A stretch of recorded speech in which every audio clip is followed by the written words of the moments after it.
likes, dislikes, what are the brands that they associate with, etc. Things like that would help. Would that? I don't know. I'm just thinking aloud. We can definitely try it and understand that how it can help us. Yeah. The other thing which we realized was that cognitive task analysis will help us because, again, it's a application. So the look and feel, the design would really make the user use it or not use it. If it is very difficult or very cluttered, they will not use it. If the design these days is not nice, people don't go back to the application again. So you need some UI person to help you out, UX person to help you out, possibly. Yes. Another. And yeah, go ahead. Then definitely talk to people and take personal feedback from them. We need to understand that why are they using the application or why are they not using the application.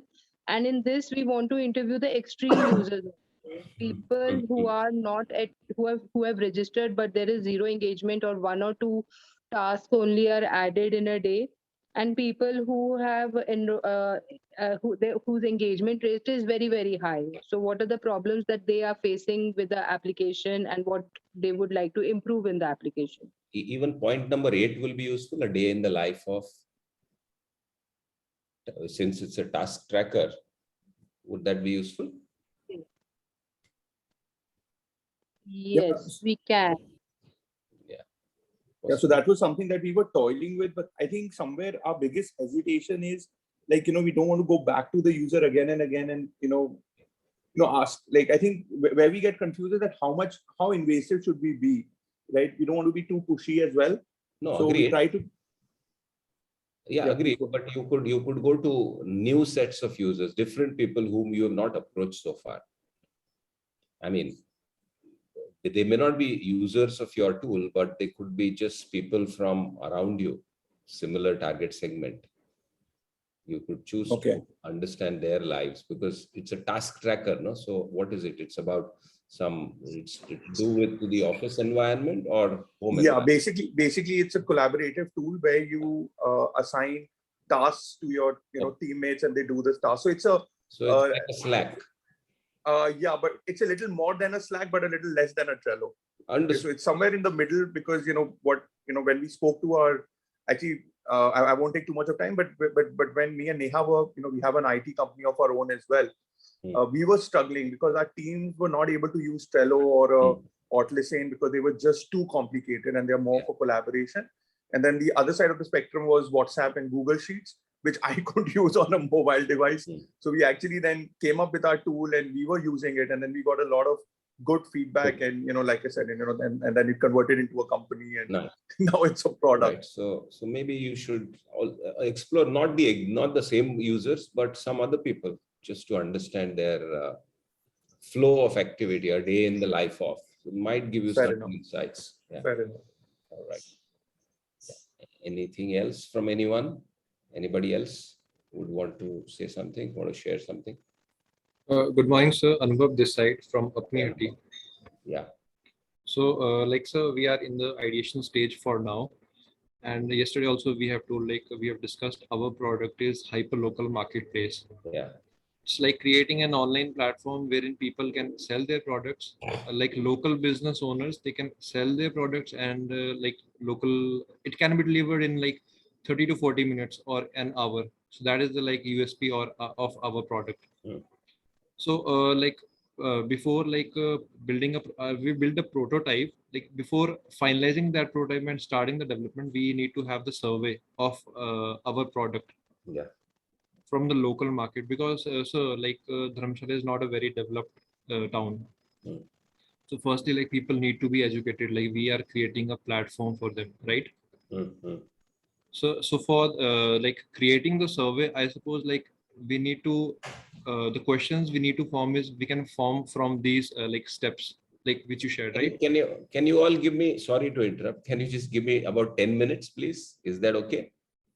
Because I am traveling on Tuesday and I have to get my RT-PCR done before 72 hours before the travel.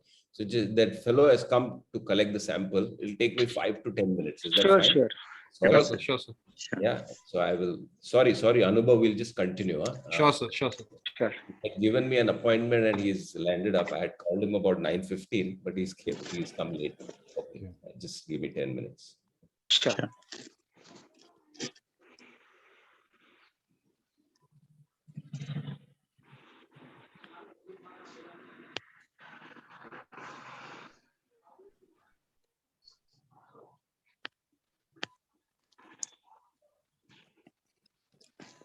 Hello, Anubhav. Yeah, Rajan. Yeah, hi. So you're based at Dharamshala, right? Yeah, right. And I mean, is your platform ready for for the local merchandisers? No, for now, like we have created the prototype of that. We have not started the development for now because, like, see, we need to go for the surveys for now. Right. Right. So, right, We- I'll be in touch with you because I have some of the products, which I would like to Yeah, sure. Anytime, anytime. on your platform. Sure, sure. Right. Thank you. Thank you so much. Welcome. Because, like, firstly, like, see, if we develop a product and it's of no use to the local market, then I suppose like we need to start it from the scratch. Right. Right. So, like, we all are developers, like, team. So, like, from our point of view, we have created a prototype according to our knowledge. Right. So it is an online platform, right? Exactly. Like, it's an online platform wherein, like, we'll be registering the shops and they will be like in the online platform. You can order like anything online from the local shop owners. Okay. More like Flipkart and Amazon, right? Is it? Yeah, you can say that because like in the lockdown also, like, there's a big hit to the local markets.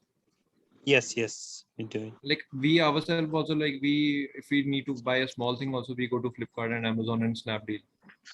Yes, definitely. We don't care for local markets. So like that's our idea. Like, Where are you located actually? I'm from Dharamshala. I'm from Yul, Kent. You're right. And I'll take your number from there and I'll Where are you speak to you from? in person. Palampur. Sure. I take on and off. I mean, Okay. Yeah, we'll get in touch. Thank you.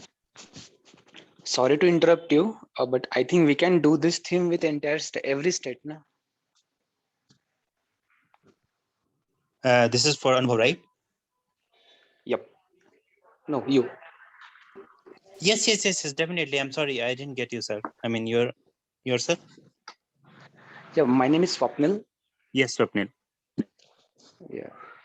Yeah, sure, It's Swapnil. just a thought, actually. It's just a thought. No. Would love to. See, Sure. Swapnil. So you're also making, such platform where people like me and those, retailers can sell their products, right? Exactly. Right. Not just only for one state. We can do this and it's like a visionary model. Like, if pilot into the one state, and if it is okay into one state, then we can expand it to every state, so that local. Right. So where exactly from we are speaking, Swapnil? Oh, I belongs Maharashtra. Maharashtra. I'm a co-founder of the Imperial Lubricants. I'm an engine oil manufacturer. Okay. Yep. No, so this is your second venture, right? Is that? No. This is no. I'm not belongs with. There is might be miscommunication. I belongs a different team, but it just I just likewise just a thought. So I just add inputs into. Okay.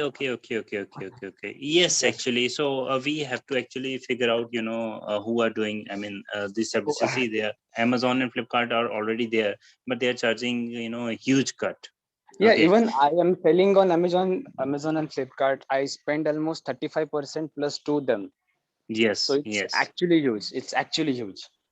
And the second thing, I'm sitting in Palampur, in Himachal Pradesh. Okay, so Flipkart doesn't provide me first mile operations. Okay, so that means they do not come to pick our products.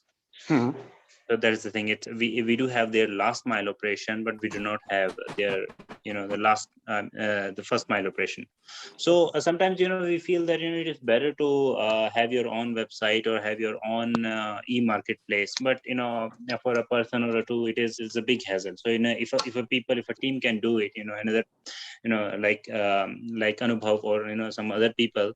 So I think that will be great, because it is always if we divide the work, we can enhance the productivity, I believe, instead of me doing everything, this and that. So that's what the thing is.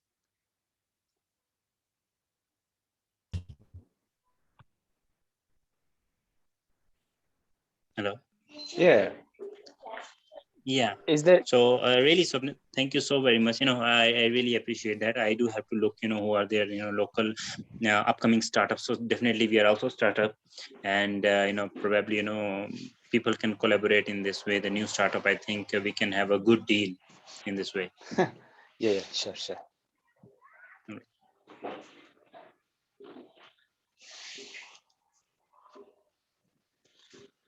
Anyone else wanted to share their experience with yesterday's exercise or yesterday's session?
Hello. Yes. Sorry, guys. Am I visible and audible? Yes, sir. Yes, sir. You are. Sorry, I had actually called them at about 9:15, but they came late. So sorry about these 5 minutes. No problem. Was it okay? Yeah. No, I'm just traveling on Tuesday to Bangalore, and Karnataka government still insists on an RT-PCR test, despite the fact that I have taken both the vaccination shots. But I don't know. I just got a message from Indigo yesterday saying that Karnataka government will insist at the Bangalore airport for a negative RT-PCR report. So anyway, so here we are. All right. Yeah. Anything anybody else would like to share? I heard you guys were speaking with each other, but is there anything else further before we? Yeah. Hello, sir. My name is Swapnil. Anubhav, I suppose, sorry, Anubhav was saying something, right? When I interrupted him. Do you want to continue? Sorry, Swapnil, just after Anubhav. It's okay. So I was saying, like, we are in the ideation stage for now, and you have shared with us yesterday. So based on that, we can create a successful survey. Yeah. Like, so that we can create a great product, right? All right, sure. Any specific techniques that you have picked up which you feel would be relevant, or you want to talk about? So I saw all the techniques, but based on these techniques, I can form the questions. And like, once I create the questions, can I like share with you so that you can give your output to us? Yeah, you can. Regarding that, you can, but yes, you can definitely. But I would rather than floating a survey on a Google form or something, better is interacting with people and talking to people. In maybe in pandemic situation, you cannot meet them, but at least you can virtually talk to them on a Zoom call or something like that. Questionnaires are fine, but they don't. People see, honestly, you tell me, how many times do you yourself answer a Google form sent by a friend which has 25-30 different questions? How many times do we answer it honestly, sit down religiously take 15-20 minutes and answer it. Do we do that? So it's very rare, if I feel. So you would also get a similar response from wherever you send a Google survey form. So there is no substitute for face-to-face interaction. In pandemic situation, maybe face-to-face interaction may not be possible, but virtual interaction is definitely possible. So I mean, like we can hire few persons. We can go with them and we Yeah, can sit sure. with persons, right? Shopkeepers or some store owners. That is the best. Spending time with actual users will be the best to understand face-to-face. That's the best. So and yesterday you were talking about there should be right time to approach a person. Like if he's busy, then there's like he will not give us time. So we need to also see like when the shopkeepers are available, like the moment like they get some time, right? True. That is there when you want to talk to them. But if you want to just observe them passively, trying to figure out what their issues are, the best time to go is just observe them when they're busy. If you want to talk to them, speak to them, then maybe when they are not busy, that's the time. But if you want to, depends on what you want to find out. Are you trying to solve their day-to-day problems, or are you trying to solve their marketing and sales issues? If that is the case, if you want to understand their problems on the marketing and sales front, then maybe you should go to them when they are free to talk to you. But if you want to solve some operational problems while they are actually doing their activities, then it's a good time to go when they are really busy, right? Yes, sir. I got it. Like, see, like we are creating a platform, so we should visit them when they are like very busy, so that we can observe like what is the loophole in their process. Yeah. So if you're solving some process issues, then you should go when the process is actually happening, not when he's at leisure. Yes, sir. Exactly. Yeah. Thank you so much, sir. All right. Yeah. Swapnil, anything you were saying something? Hi. My name is Swapnil, and I belongs with the Imperial Lubricants. We are oil manufacturer. Yeah. So after your session yesterday night only, I talked with my co-founder and just discussing with rather to we are already spend time with many garages and shopkeeper, but now we're thinking like we want to spend more time with our end users also, like bikers, riders, drivers, and etc., so that we can get to many things. And also we need to change in our slightly change into our theme also, that in which theme we are entering into market. So right now it is not we are not finalized that with which theme we are supposed to enter, but yes, we wanted to change actually. Okay, good. So thank you for that. All right. Anything specific? Any question about any of the techniques? No. Not yet, but yes, Okay. if it is, then we will get in touch with you. You can reach out. Yeah. Okay. Anything else? Anybody? Otherwise, we can move ahead. As I had, okay. So let's move. As I had mentioned yesterday, and I will give you one slightly biggish example about how one can get creative with your user research also, how you can use a combination of multiple techniques displayed here into some kind of a user understanding survey, user research survey. All right. So I'm going to give you one. Let me go back to this.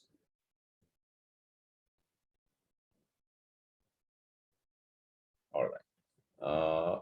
I'm going to tell you the story of this. Have you heard of this franchised out outlet of Mumbai's favorite street food called Goli Vada Pav?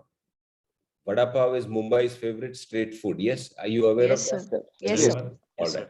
Have you heard of this brand called Goli Vada Pav? Yes, sir. Very well. Everyone? No, Yes, not everyone. Yes, sir. Okay. For those who haven't, Goli Vada Pav is like the McDonald's of Vada Pav, street food Vada Pav. Runs like a franchisee.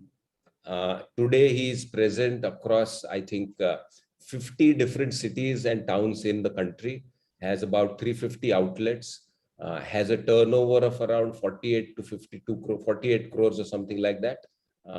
So interesting story behind all that. And sometime we had done some research for him about 10 years back, which is what I'm going to tell you. So yeah, now you're aware, now you understood how they operate. They run franchised outlets of this vada pav outlets, all right, just like McDonald's runs its franchises. All right. So before getting into the user research part, I'm going to kind of tell you his background and story, because it's quite an inspirational story of how a person can apply a very scientific approach to a ordinary street food, very mundane looking product like a vada pav, and what passion can do. This guy launched in 2008 in the city of Mumbai, and on day one, he launched something like 40 or 42 outlets in the city of Bombay. Bombay, as you all know, real estate is expensive. This product needs real estate to sell, right? So he started with 42 outlets on day one in the city of Bombay. Is that easy for a startup to do? Simultaneously, 42 outlets in Mumbai. No, sir. No. It's tough, right? How do you do? Fellow was planning his venture from almost 2 years prior, from the second half of 2005. And this guy had no background in food technology or nothing. This guy is a finance professional working with some NBFCs as a finance guy, creating financial products, loans, etc. for SMEs and things like that. So has absolutely zero background in food industry, but very passionate. Somewhere in the second half of 2005, he and his partner, they started mulling around how can we kind of organize this whole sector and get into that business. So they used to roam the streets of Bombay to kind of understand that whole culture of street food. And with that, they realized that the stalls or kiosks which are at corner locations at road junctions, corner locations, okay, where there is a crossroad, and corner locations are the most popular ones, like the food joints or street food stalls, which are around the corner locations, are the most visited food joints. Generally, they came to that kind of a understanding by just roaming around the streets of Bombay.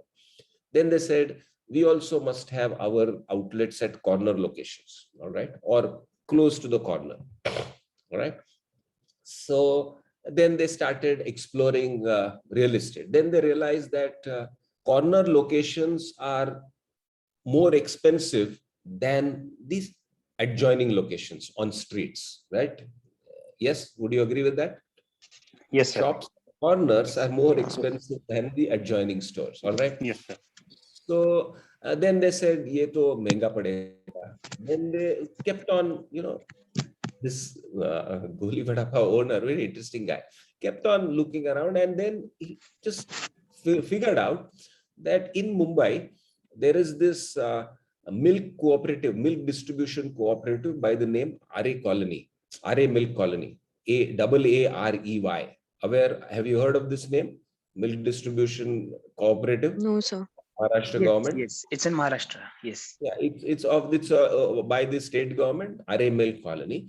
Just like, where are you from, Rashmi? Which part of the country? Sir, North. I'm presently in Bangalore. Bangalore. So you must have heard of Nandini Dairy. Yes, sir. Yes, yes. That's the cooperative of I think Karnataka government. Yes. Similarly, Arey Milk Colony is the cooperative milk distribution system, organization of Maharashtra government. In the north, anybody from the north would probably identify with Mother Dairy. Similar to that, this is Arey Milk Colony in Mumbai. And while roaming the streets of Mumbai, these fellows realized that these Arey Milk Colony fellows have milk distribution centers on streets, and a lot of them are at street corners or just adjoining the street corners. These Arey Milk Colony milk distribution centers, all right? And a little closer analysis revealed to them the fact that milk distribution is a business where these distribution booths are occupied from 4 a.m. in the morning till about 8:30 in the morning. 4 a.m. to about 8 a.m. in the morning. Rest of the day, they have no business. Most of them are either shut down or they sell some products that Arey Milk Colony makes, which RML Colony does not promote much, so they don't have much footfall throughout the day. So with this observation, this fellow approached RML Colony guys and gave them a proposition that, say, from 9 o'clock in the morning till 11 o'clock in the night, if you allow me to use these distribution booths to my franchisees to sell vada pav, I will pay you a rental income.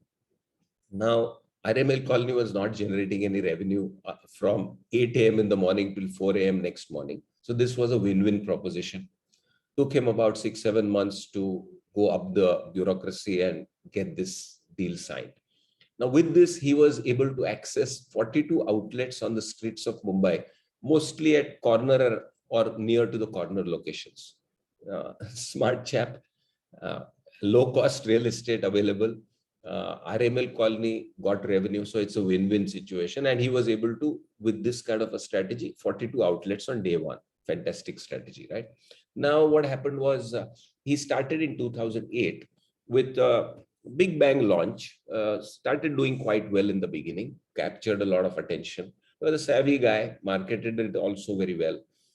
Then somewhere around that time, maybe 4 or 5 months into his operations, if you know, there is a politician in Maharashtra, especially Mumbai, called Raj Thackeray. You must have heard about his name, Raj Thackeray. Yes, sir. Yeah. He had formed his new party called Maharashtra Navnirman Sena back then. Okay, he had split from Shiv Sena a couple of years back, and he had started his own party. And to capture the Marathi-speaking votes, especially of the street vendors, etc., they had one big electoral agenda, or one electoral plank, that on the streets of Mumbai, they will not allow any non-Marathi speaking vendors or hawkers to do business. Only Marathi speaking vendors should be allowed to do business. That was one of their electoral planks, electoral agendas. And because of that, a lot of his party workers would vandalize roadside kiosks, stalls belonging to non-Marathi speaking guys. So it went on for almost a year and a half. Now, what happened in all of this was that Venki Vadapa, Goli Vadapav's founder is Venkatesh Iyer. He's a Tamilian. So some of his outlets also got vandalized. And he said, I don't want to get into any hassle with these politicians. And he just point blank stopped his operations from Bombay, discontinued operations in Bombay, though he was doing well. As soon as he withdrew his operations from Bombay, now that's a big setback for a startup, right? Within your first 4 or 5 months of operations, your main operations in your main city just get shut. What do you do? Not just for a startup, it would be a problem for any large corporate also. But this guy actually quickly spread to the interior of the country, went to other towns in Maharashtra like Satara, Sangli, Pune, etc. Went outside Maharashtra also, reached out to Bangalore, Hyderabad, went to Delhi, Noida, I think in Ahmedabad also, and some parts of UP, Lucknow, etc. also he kind of spread. Of course, in Maharashtra, though, he spread to other towns also. Now tell me, I have a question to you all. Is it easy to quickly spread your network like that in towns that you hadn't planned to? Is that easy? No, Not it's at not all. actually. Practically, it's Very difficult, right? How was he able to do it?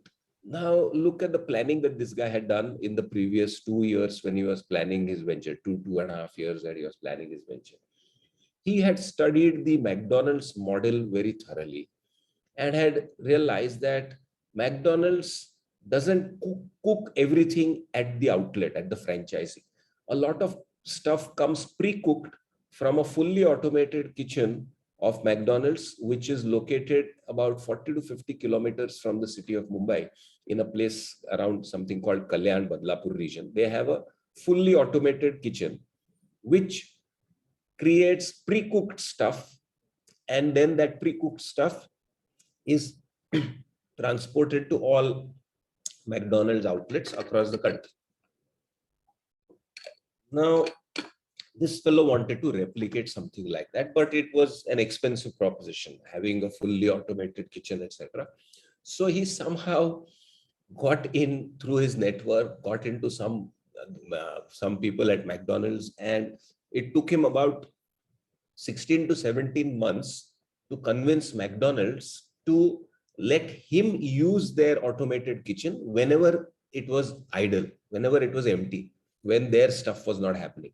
For example, in that kitchen, the McDonald's mein jo patty hota hai na, the patty in the McDonald's, it comes out on an assembly line, on a mold, on an assembly line, tuck, tuck, tuck, like that. All right.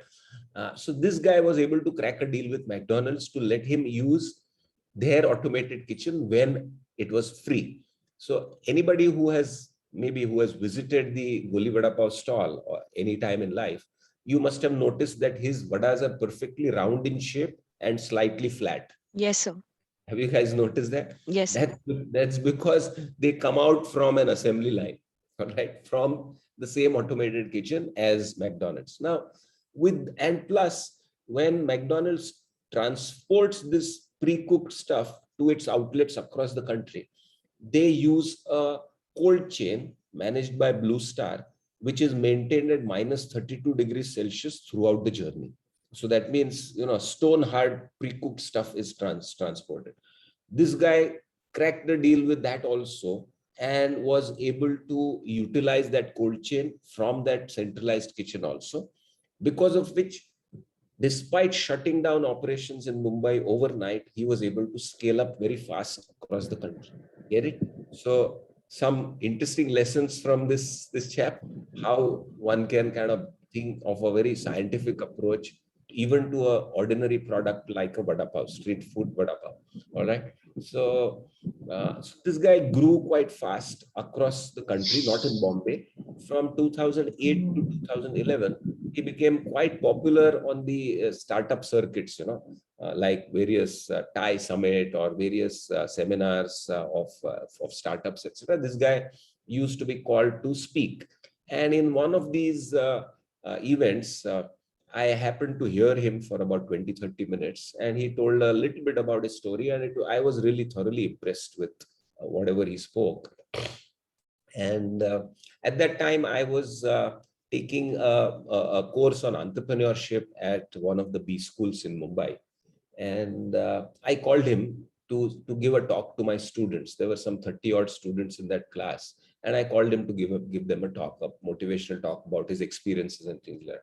He happily came and shared his experiences for about a couple of hours and told us all about these things. We were, all of us, were completely floored with his approach to building a venture.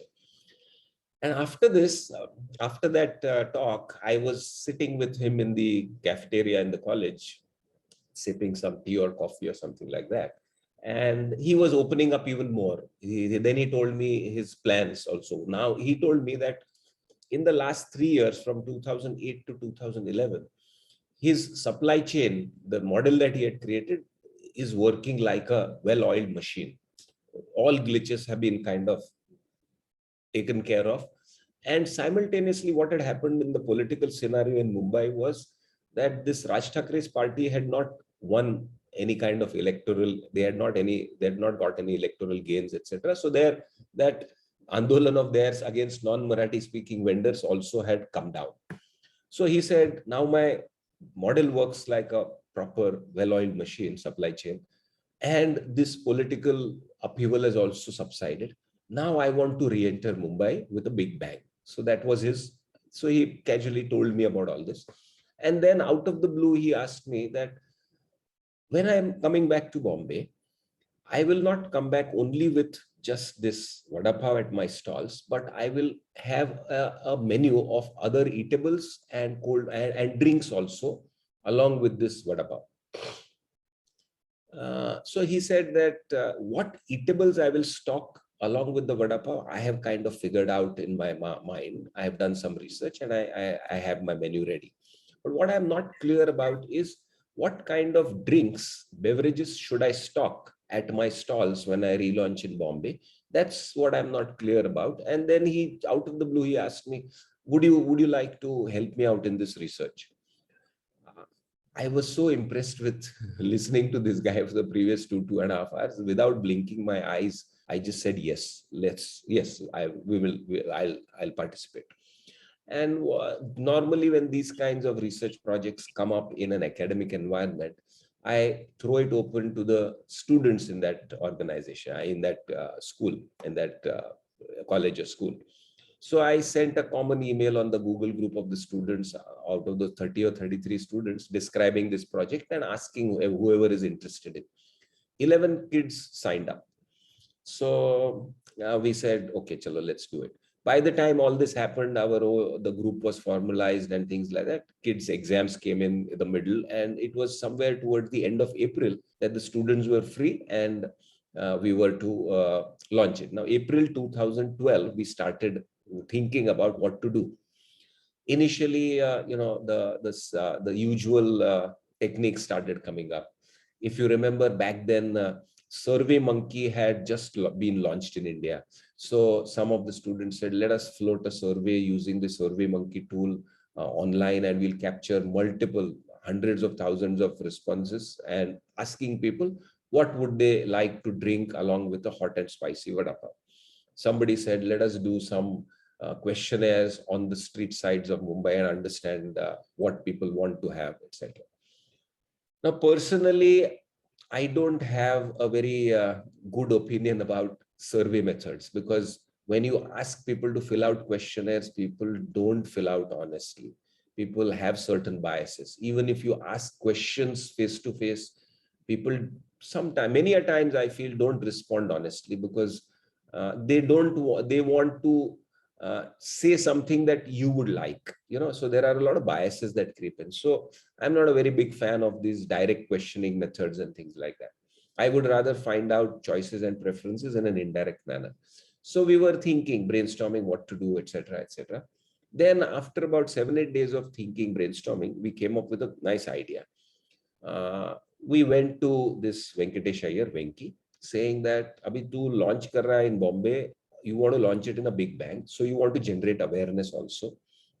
People may have forgotten you in the last 3 years in the city of Bombay, though you've been successful otherwise. So let us do some big bang launch, in the sense that let us do a free sampling exercise coupled with a user research. How? That's what I will tell you now. Now comes the actual user research part. All right. So we said, we told him, let us capture the different demographic strata of Mumbai and do a free sampling exercise where people can be given a free vada pav to eat, but they have to be a part of a certain kind of research.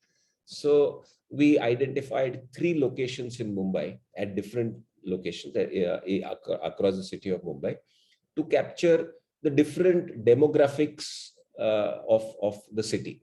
At one place, we identified Churchgate Station, just outside Churchgate Station. Those of you are aware of Mumbai geography, Churchgate Station is the southernmost railway station on the local train of the Western Railway part of Mumbai.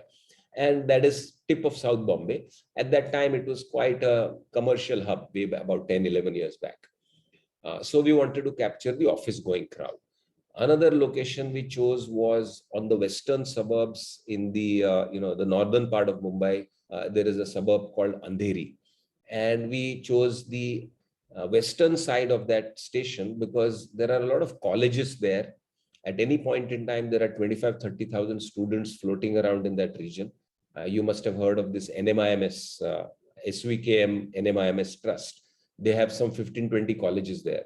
Then there is SPJN, which comes under the Bhavans College Trust. Another 4,000-5,000 students across those campuses. So at any point in time, you have about 25,000 to 30,000 students floating around in that locality. Plus, Andheri West is a slightly upper middle class locality, Lokhandwala complex and Versova and those places, And then the third location we chose was opposite. There is this Mumbai Central Station, which is the hub of Central Railway in outstation trains in and out of Bombay, a large station. And opposite that, there is a state transport bus stand, a state transport bus stand. So we set up a kiosk, Goli Vada Pav kiosk there also to capture the people who travel by state transport. State transport generally slightly lower strata would travel. So these 3 locations we chose strategically. And this Guli Vada Pav set up its free sampling stalls. They were manned by their people with their branding and, you know, their people doling out free Vada Pavs to anybody who would enter the stall. Now, anybody entering the kiosk would get a free Vada Pav to eat, hot, spicy Vada Pav to eat, under one condition. After having eaten that Vada Pav, you will have to play a game with us.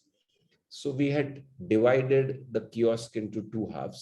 At the front, the person coming in would be given a hot, spicy Vada Pav to eat, and then would be taken to the back section. The back section was not visible to the people sitting in the front. So what's happening at the back is not visible while the person is eating the Vada Pav. All right. And so at the back section, we had set up a very simple game, which we have played all our lives as kids when we have visited, you know, melas or some fairs, etc., where there used to be a game, a ring throwing game, if you all remember.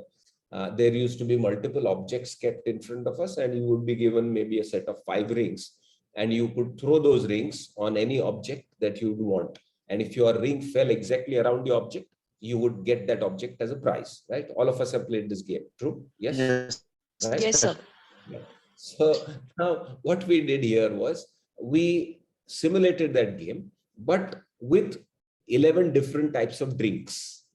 Now, the person who had eaten a hot spicy Vada Pav at the front section of the kiosk would be brought to the back section and would be given a bunch of 10 rings and told that you want to drink any of these beverages, you just have to throw your ring on that beverage. If your ring falls around that beverage, you will get that beverage to drink free of cost. All right, so that's the prize that you get. And I had distributed these 11 students across these 3 locations, and the brief to the students was just observe who is trying to put how many rings on what kind of drink. So out of those 10 rings, the students were just supposed to put tally marks against which drink, how many times a person is trying to put a ring on. So some people used all their 10 rings on the same drink. Some people used 7 on one, 3 on one. Some people use 6 on one, 2 on another one, 2 on another one in a sequence. So we put some weightages to the sequence, first, second, third, fourth preference, and also how many attempts on each drink. So, and we did this for about 6 days. Somewhere around middle of May, I don't remember the dates, 14th or 15th May till about 20th or 21st May 2012 on the streets of Mumbai, where the temperature generally soars to anything between 35 to 42 degrees Celsius, hot summer month of May. All right. Now, and we captured around 904 footfalls across these 4 days. Now, if you must have realized, it is like a weighted average, the data that we captured. Yes. Am I clear about what kind of data we are capturing? Yes, sir. Yes, sir. Yes, sir. Yes, sir. Sir, I want to know. Hello. Yeah. What were the drinks? I mean, they Yeah, were yeah. like, I'm coming to that. Now this was done in the hot summer month of May on the streets of Mumbai. I'm asking you, when we crunched all this data on an Excel sheet, what do you think came out as the most preferred drink? Just give me your options. What do you think must have come out as the most preferred drink? Coca-Cola. Coke. Coke, okay. Cold drink or nimbu panis, shikanji type kind of thing. Shikanji, all right. Anything else? Go ahead. No harm in Water. Maybe tea. Yeah. Somebody said tea. Who's that? Yes, me, Swapnil. Swapnil said tea. All right. Anybody else? Any guesses? Sir, iced teas. Iced It teas. could be a Maaza as well. Maaza. Okay. Anything else? Lassi. Lassi, chas, possibly, jaljeera, all right. Buttermilk. Yeah, chas, all right. Sir, Now, it can be banta, that bottle with a marble balls we वो used to drink in our soda early childhoods. Yeah. Yes, sir, yes, sir, अभी भी गाँवों में मिलता है. उसको in Maharashtra we call it Yes, goti sir. soda. It has a Yes, ball. sir, yes, sir, Right. yes. Okay. So most of you, except for Swapnil, are saying some cold drink, right? Swapnil said tea. when we crunched all this data, we were absolutely flummoxed, completely surprised. The answer was masala chai. The first preference, most preferred drink was masala chai. Definitely, you're right. Now, tell me, if we had done questionnaire surveys or a Google survey form or a Survey Monkey online research, do you think we would have got masala chai as the most preferred drink? No, No. sir. No. No, sir.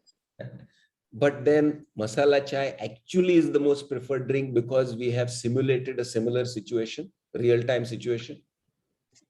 Yes. Right. Yes, Real choice of people is masala chai. Now, isn't this a combination of simulation, fly on the wall, and body storming? I will just display those techniques there. Fly on the wall. That means my students were just observing and recording behavior in the real context without interfering with people's activities, right? Body storming is this one. Setting up a scenario, acting out roles with or without props, focusing on the intuitive responses prompted by the physical enactment, right? Simulation. Physical enactment is simulation. The person had eaten a hot, spicy vada pav and we were offering a drink. So what he or she wants at that time would be what he or she would try to throw rings on. Yes, actual simulation. But sir, Yes. we still did not get, what were the choices they had. I mean, and Yeah, how. 11 different choices we had kept. That was done basis a survey of what sells around these, in these stalls around the city of Mumbai. So some initial analysis we did. What is the kind of stocking that is done at these street side stalls? So we picked And up sir, from there. and sir, what about the timings? Like, they picked up the tea. So it was like, all the time, it may All the be time. the All the time. may be the noon, may be the evening, may be the morning. Yeah, morning 8:30 to evening 7:38. We had carried out this exercise across Sir, the what day. time, sir? What Morning time? I 8:30 didn't. to evening 8 o'clock, 8 p.m. Okay. 8:30 a.m. to 8 p.m. Across the day, we had carried out this. And this was in May, 14th or 15th May till about 20th, 21st May on the streets of Mumbai. It's not in a shade, on the roadside. So Right, sir. my point is, now this is a technique which we kind of combined these three techniques and created our own technique. All right. Now, what I want to communicate more than these techniques is that we made people play a game. We gamified the user research. All right. Now, gamification of user research always gives you pinpointed, accurate results, according to me. May not be 100%, but close to 100%. Why? Because when we are playing a game, all our psychological guards go down because our competitive spirit is the highest, right? So you want to win whatever is there in front of you at any cost. Yes or no? When you're playing a game? Yes, sir. 100%. Even if you are not an aggressive person by nature, but if you're playing a game, your aggression comes out, your competitive spirit comes out, and you want to win it at any cost. True? Yes, sir. Yes. Right. Now, at that time, your psychological guards, biases are down, and your real choices and preferences will come out. True? Right, Yes. sir. Right. So now you think how you can gamify your user research to get to the real needs, wants, choices, preferences of people by smartly creating a game that will bring out certain parameters that you are trying to check from the user side. Get my point? Yes, sir. Everybody with me? Hello? Gamification? Yes, sir. Yes, sir. Yes. Yes, sir. I have used gamification multiple times and it has given good results. Definitely much better than any of these interviews or surveys and things like that. Interviews, yes, we can understand people, but interviews still not the real thing. It's not the real observation. It's not the real situation. It's a kind of remembered recollection of a situation, right? Whereas gamification is like you're putting the person in that situation and checking those responses. Now, do you think this can be done only in the physical scenario, physical environment? Can gamification not be done in a virtual environment also, digital environment also? It can be done, sir. So one needs to really think creatively about how your user research can be gamified to understand what is it that the user really needs, wants, chooses, prefers, etc., etc., etc. Surprising result, but the real result, right? Yes, sir. Now, we were surprised, so we kind of carried out a further research just to kind of validate why the hell are people choosing a hot drink after having a hot and spicy vada pav. We got an insight into how people think. What we found out was absolutely very, very strange and silly. People have a notion that when they eat street side food, they are not very sure about the quality of the oil used, especially when it is fried, right? And vada pav is a fried item. So when people have something on the street side which is fried, they are worried that the bad oil will cause some throat infection or some throat irritation, etc., and their GI tract will get covered with that bad oil. So they want to drink something hot, which they presume that it will kind of clear up their GI tract from all those, whatever that sticky oil or whatever bad oil would be there otherwise. Now, I mean, is there any logic to it? People have a logic to it, but you get my point? The reason why people were having this hot drink, not a cold drink, after having a hot spicy vada pav. Now, yeah, does this reason also surprise you? Yes, sir. Yes, Sir, if I may ask, actually. how did you come to know about like why people chose this option, like why tea? Later on, we did a follow-up with people. Okay. Why do Okay. why do you drink hot tea with a vada pav? We followed Okay. it. Okay. So now these are these nuggets of information that how people think that actually differentiate a good product from a great product. Get my point? Yes, sir. Yes. Yes, sir. These are the insights which ensure that last mile user connect, which I spoke about yesterday. And that really makes a difference between how you create a product, what kinds of user experience you give, how can you beat your competition, those kinds of small little insights which create a big difference. So think how you can gamify the user research in whatever domains that you are trying to find information in. And all the best for that. Any comments or questions on this particular example? So, sir, I mean, that Goli chain vada pav is still, I mean, having the same drink, tea. Now, good question. Good question.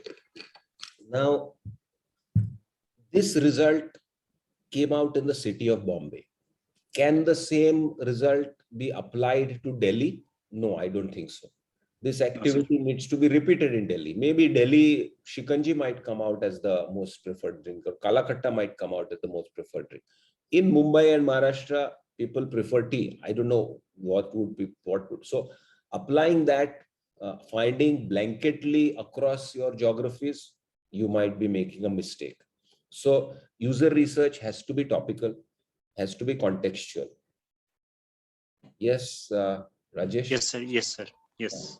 Rajesh, right? Rajan, sir. Rajan, okay, Rajan. So there is no, I mean, once done, it will forever be like that? No, there's no guarantee. That's where I said, you remember that Venn diagram? User needs, operational tech possibilities, and business goals? Yes, sir. Yeah. Ye wala. Sorry.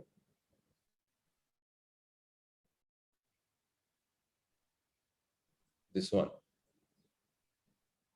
Yeah, this constantly you have to be at the sweet spots. For that, you need to constantly study this, figure this out, and figure this out. So there is nothing like once done, over. No, never like that. Yeah.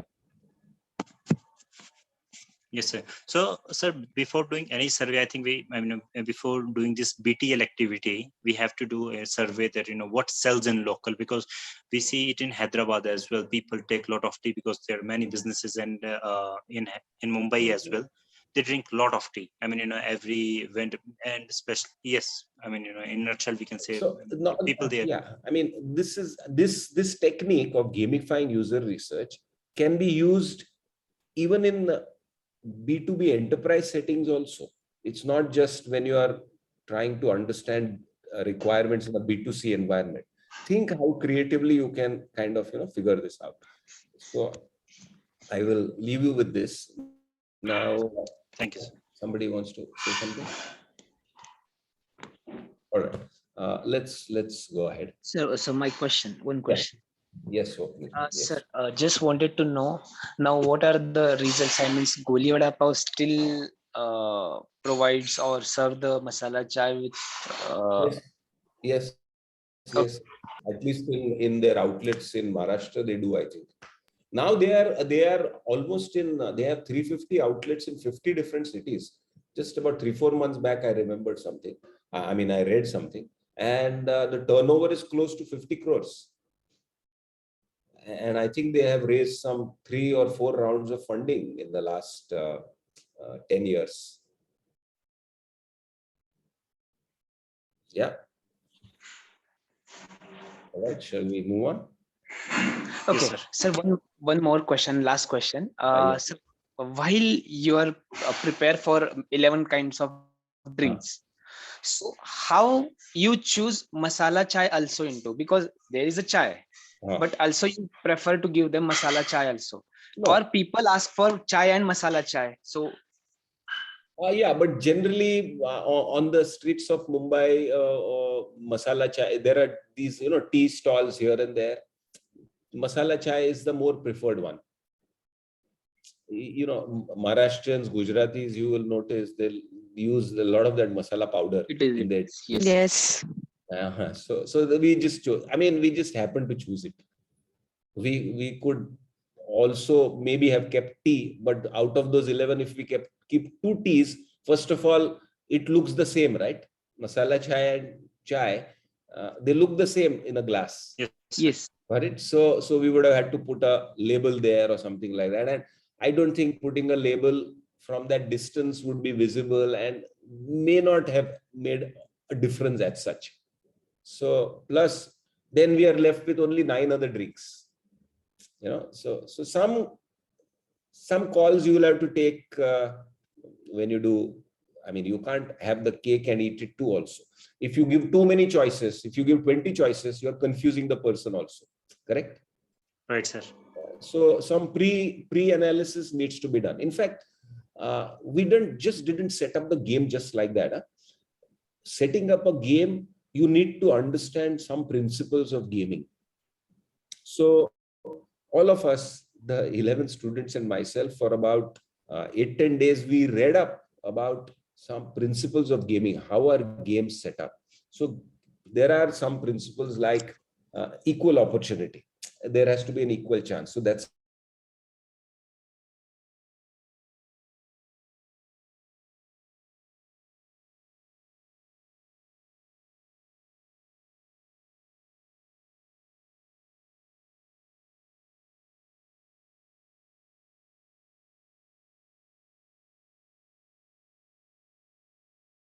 things on the right side first up, right? Yes or no? And a left-handed person will have a tendency to throw rings on the left side, correct? Yes, sir. Yes, Nobody sir. wants to go on the uncomfortable side, all right? Yes, sir. So to overcome this, after every person, we used to change the positions of the drinks to overcome this bias. Get my point? So it's not just setting up a game just like that, but it's about studying the rationale and the science behind setting up a game, and then setting it up properly so that you get the most unbiased results. Right? Right.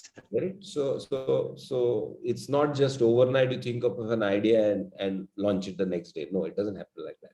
All right. Right. Okay. So let's now with this, I think I have covered all of this. And according to me, that's the most significant part of design thinking, which is the empathy stage, user understanding stage, right? Now, how does design thinking progress? How does the process work? So I will share with you a video. I will send a YouTube link to all of you. It's a 18-minute video from MIT. Watch it. We will discuss it in short in the 10 minutes after that. Then I will share with you a case study of a system design. How does the process work?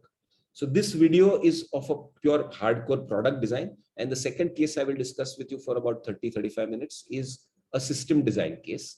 And then you will kind of, I think you will get a good idea about the whole design thinking methodology, how it is used while creating interesting products and services. All right. So it is almost 10:40 now.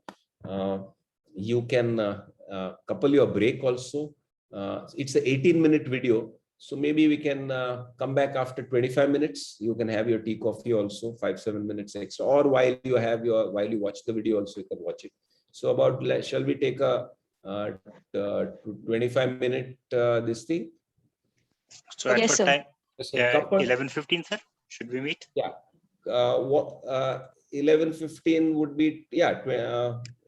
No, 11:15 would be 35 minutes. No, let us meet Okay. at 11:05. 25 11:05. minutes from now. 10:40 ho gaya. 11:05. All right. Yes, sir. Okay, sir. I have posted the YouTube link in the chat window. Right, Okay, sir. okay. All right. Right, sir. Watch it, then we'll discuss this. All right. See you then. See you.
Recording in progress.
personalize. It's got to be a folding portable architecture.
All right. Is everybody back? Yes, sir. Were you able to watch it? Everyone was able to watch the video? Yes, sir. All right. Yeah. It's a wonderful video, sir. Okay. And it's much relatable to our idea also. And after watching it, we are very much excited to incorporate in our, ideation stage also. Yeah. So great. So yeah, let's talk about it for about 5-7 minutes. Quickly, can you Is everybody back? Can you Yes, sir. out? Yeah. All right. So, can you just quickly give me your viewpoints, some interesting things that you noticed in that video? So first thing which I learned is to bring meaningful impact in people's lives, you have to learn from user itself. User, can you see as I'm typing? Yes, sir. Very important. All right. All right. What else? So like if we are designing a product, then the assessment of that product can be given by the clients itself. Yeah. So once a user feedback, that's significance of user feedback, right? Yes, sir. Testing with users. All right. Or kya? Yeah, keep telling me. I will keep on writing here. What were your key takeaways from that video? Also that last minute user connect. Last mile user connect. Yeah. That ideally should be a part of user research. Yes. All right. Anything else? Anyone? Sir, understanding the users' pain points and giving a solution to them. Also wish list, right? Not just pain points, but wish list also. Yes, yes. Yeah. Okay. All right. Yes. Or kya? All that is a part of user research. Yeah. With user feedback, also take about technical feasibility of the idea and business point of view also. Tech feasibility and this perspective, but that came towards the end, right? Not at the beginning. Right. Towards the end. Yeah. Initially, there was a lot of focus on the user, right? Okay. All right. Exactly. How did they start the whole exercise? So first of all, they have shown the available designs to the user, so that the user can give feedbacks on the available products. Yeah. Okay. Before that, did you notice that these people interacted with whom? With users, yes. Their family members also. Yes. Sir. Family members were not excluded. Then they met with retailers also, people who sell these walkers. Yes. Pharmacies. Did they or did they not? Yes, sir. Yes.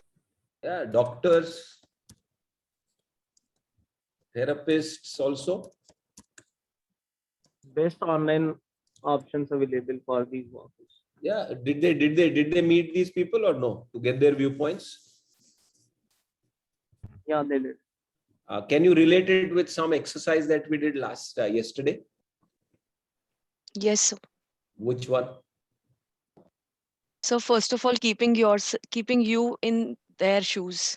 Yeah, that's one thing. But some exercise which we did. That footpath one. Yeah, all the ecosystem interacted with various players in the ecosystem, right? With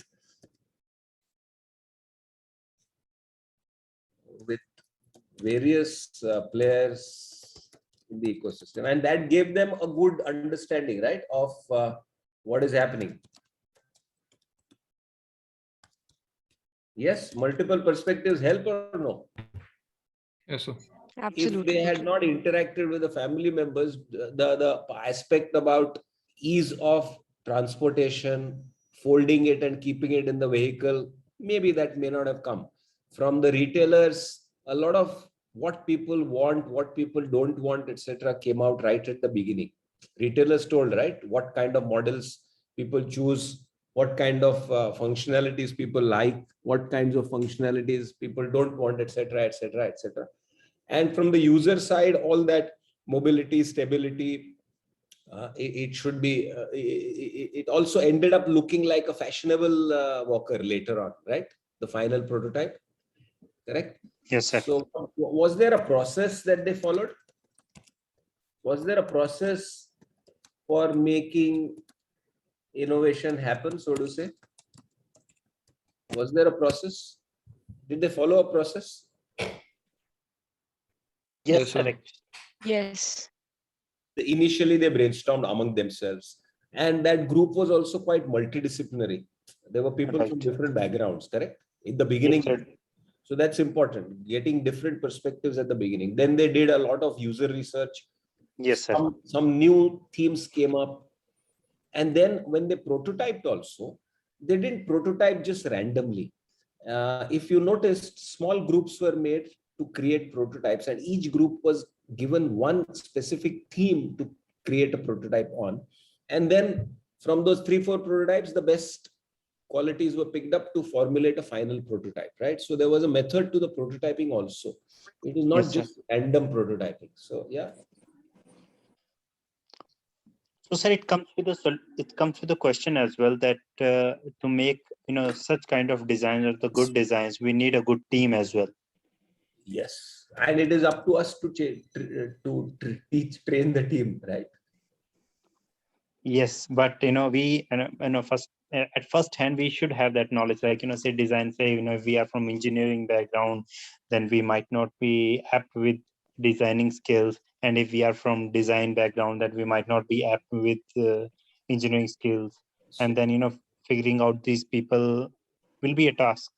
It is always a task. Definitely, creating a good team is always a challenge, right? Right. If you have the right people, if you have a right team, then more than half the problem is solved, right?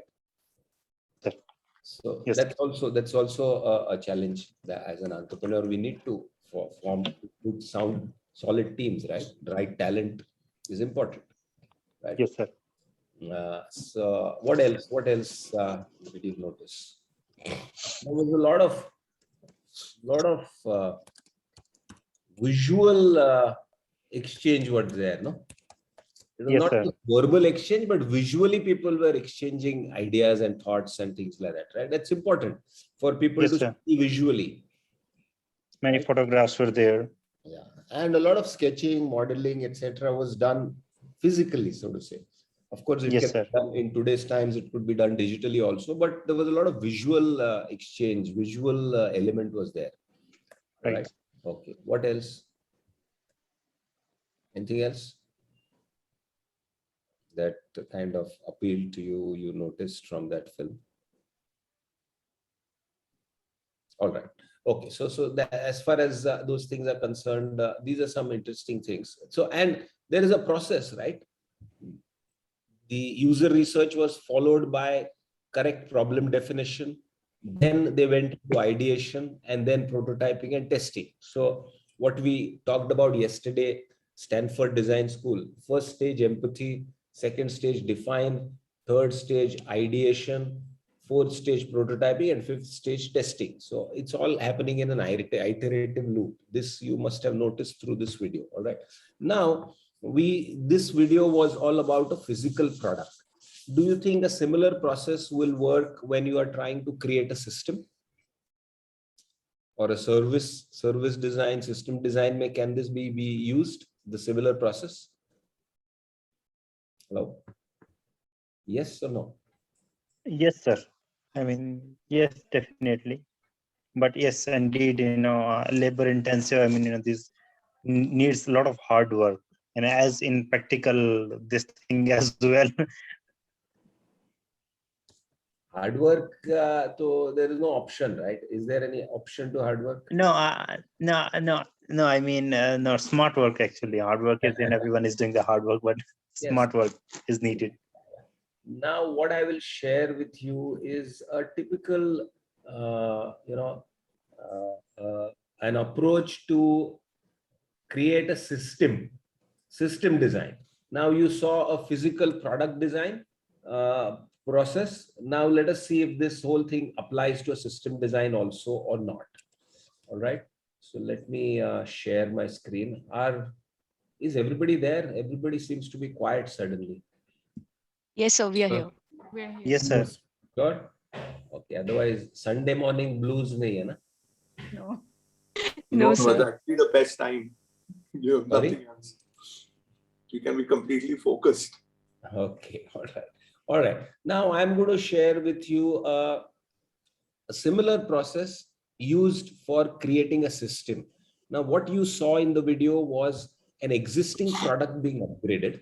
Now I'm going to show you something that has no existing thing, but is being created new. And it is a system, not a physical product. Okay. This is about these 26/11 terror attacks, 26 November 2008. Everybody remembers these terror attacks, right? In Mumbai? Yes. So Of course. Yes, sir.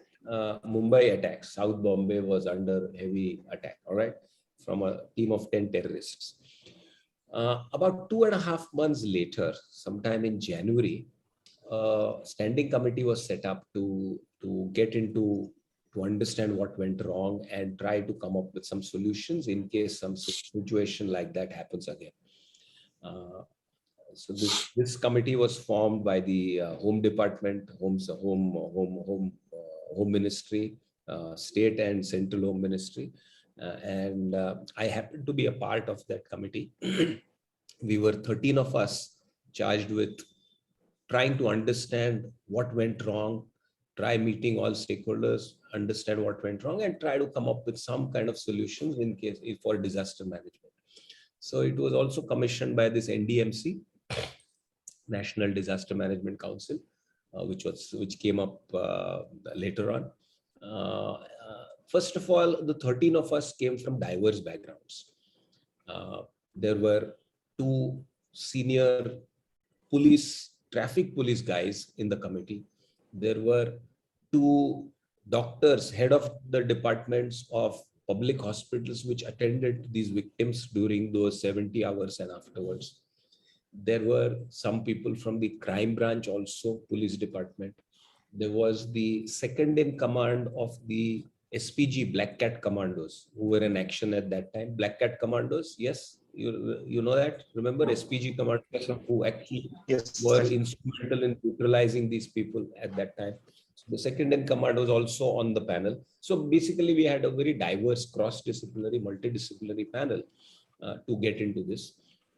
These are some of the pictures from that time. All these kinds of things. So over the next 3.5 to 4 months, we interacted with multiple stakeholders. We interacted with survivors who had managed to escape, who were caught in the crossfire, but had managed to escape early.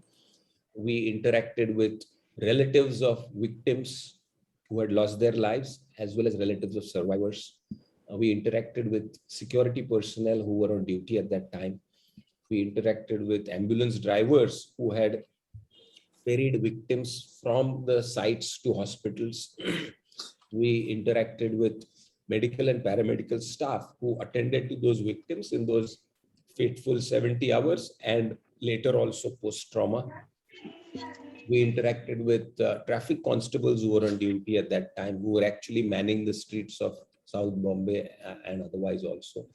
And we interacted with passive witnesses who were not stuck in any of the crossfire, but were observing from a distance. A few locations where this happened were in residential areas. So there were people watching what is happening on the streets from the comfort of their houses through their windows. And they had a 360-degree view about what happened. So they gave us a lot of insights. We met 232 people over that 3.5 to 4 month period across these sections. Can you relate it with some activity which we've already done yesterday?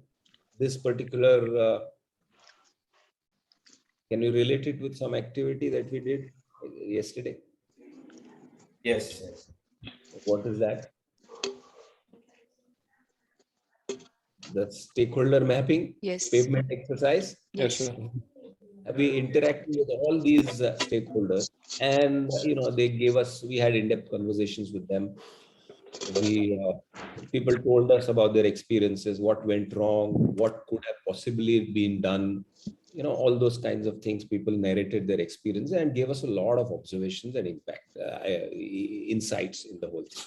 And after those 4 months, we had a lot of observations, just like noted down on those, just like on those post-its that you saw in the video. One observation per post-it note. In the video, you saw that? Yes, sir. So we captured all those observations, one observation per post-it, and we did a clustering exercise. Clustering means similar sounding post-its, grouping them together, all right, so that they form clusters. And 4 broad clusters of findings emerged from that data, from that information we had captured. Now, what I want to point out here is that we did not start the exercise with these criteria or these headings in mind. These headings or these clusters got formed from the information that we had collected. Many a time we start our user research phase by trying to find information under some headings, and we miss out something else. So this is a very organic clustering exercise that happened from the information that came in, and the clustering happened later, not prior. I hope you get the significance of this statement. Clustering happened later, not prior. Yes, are you guys with me? Yes, sir. All right. Yes, sir. So now the findings or the post-its which came together under the escape routes, and we titled that cluster as escape routes, was for things like, when people were stuck, when we spoke to the survivors who had managed to escape, they said we were caught in these buildings and there were no proper signages.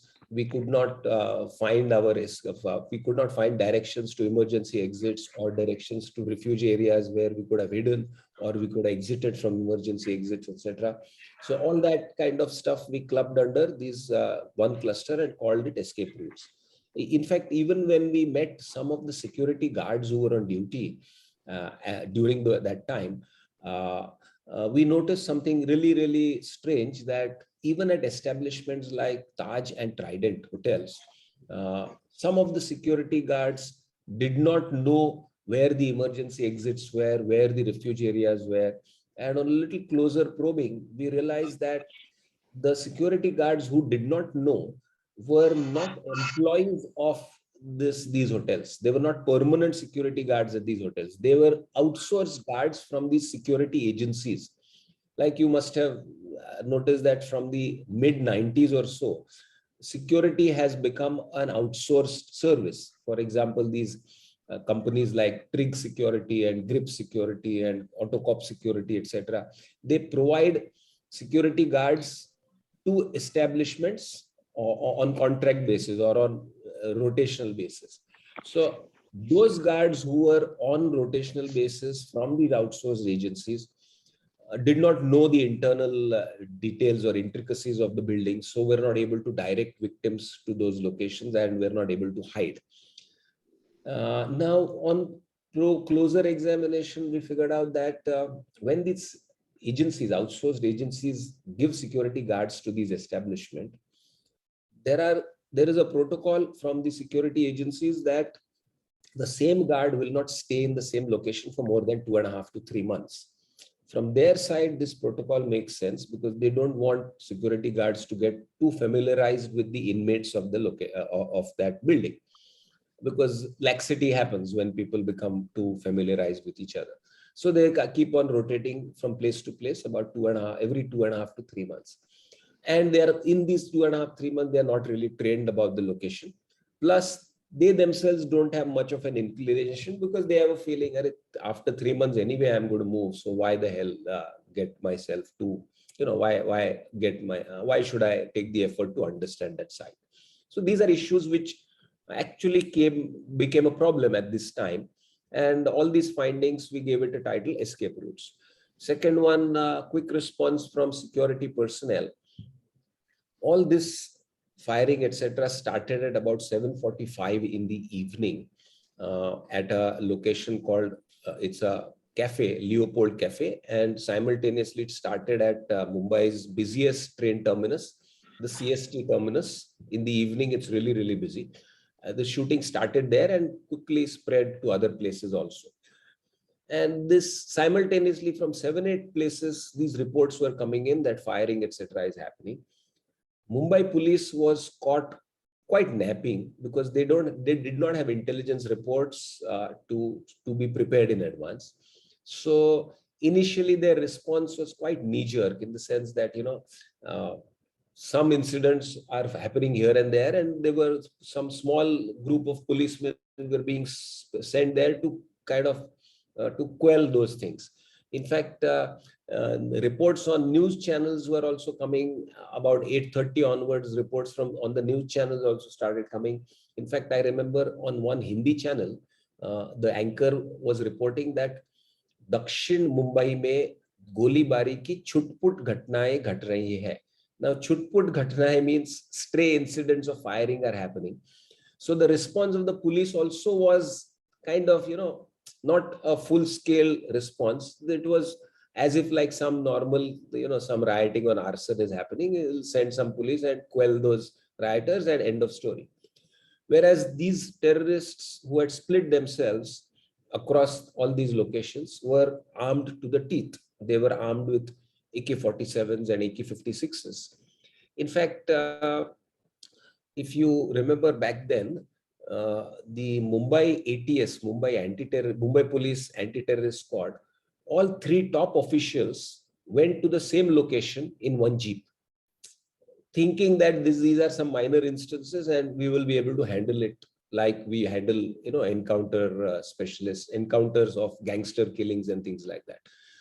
But in fact, when they went to the same location, which is Kama Hospital, which is close to the CST terminus, all 3 of them, when they stepped out of the jeep, got gunned down by the terrorists within about 15 feet of each other.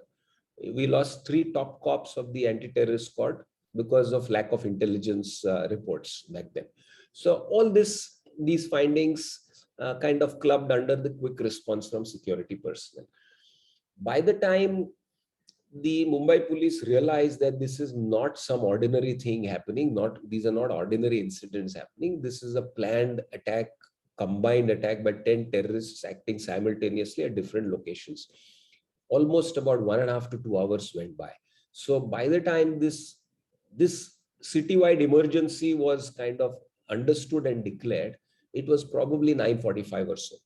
And there is a mechanism in the police headquarters that whoever is the senior most cop present in the headquarters at such a time, that person has the authority to press one alarm button.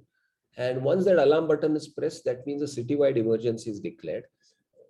Through that button, all the other agencies get a notification that there is a major problem in the city and start gearing up. For example, a notification will go to the fire brigade to mobilize their fire engines and people and be ready to send people wherever required.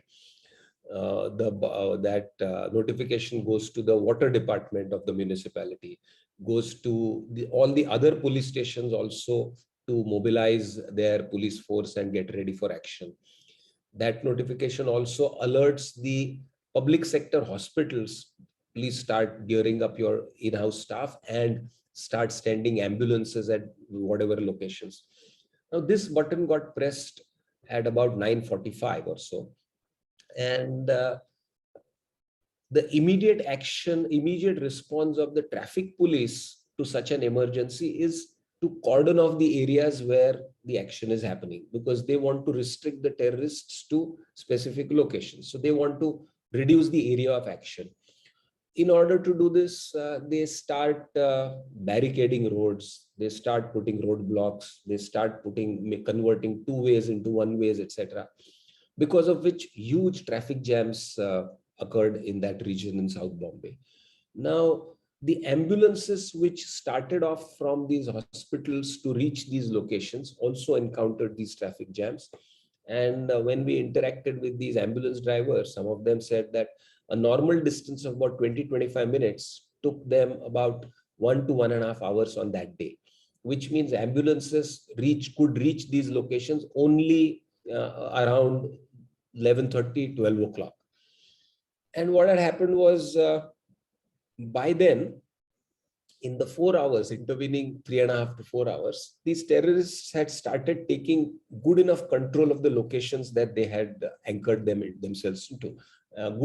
Good control means they had positioned snipers over exits and entries to ensure that nobody comes in, nobody goes out. Because of which external security agency fellows could not storm the building because they would be under sniper fire. In fact, even ambulances could not come close to the sites because they would be shot within 50 to 75 meters. They could not come, which means all this emergency medical care evacuation was kind of delayed. The first ambulances picking up victims only started reaching the hospitals well past 1:30, 2 o'clock in the night that day, because they could not come closer, plus encounter traffic. And again, on the way back also, they would encounter traffic. So all these kinds of issues which came up, we clubbed under one heading and called it emergency medical care. Then there was a fourth cluster which came up, was that, random rumors were being spread in the city.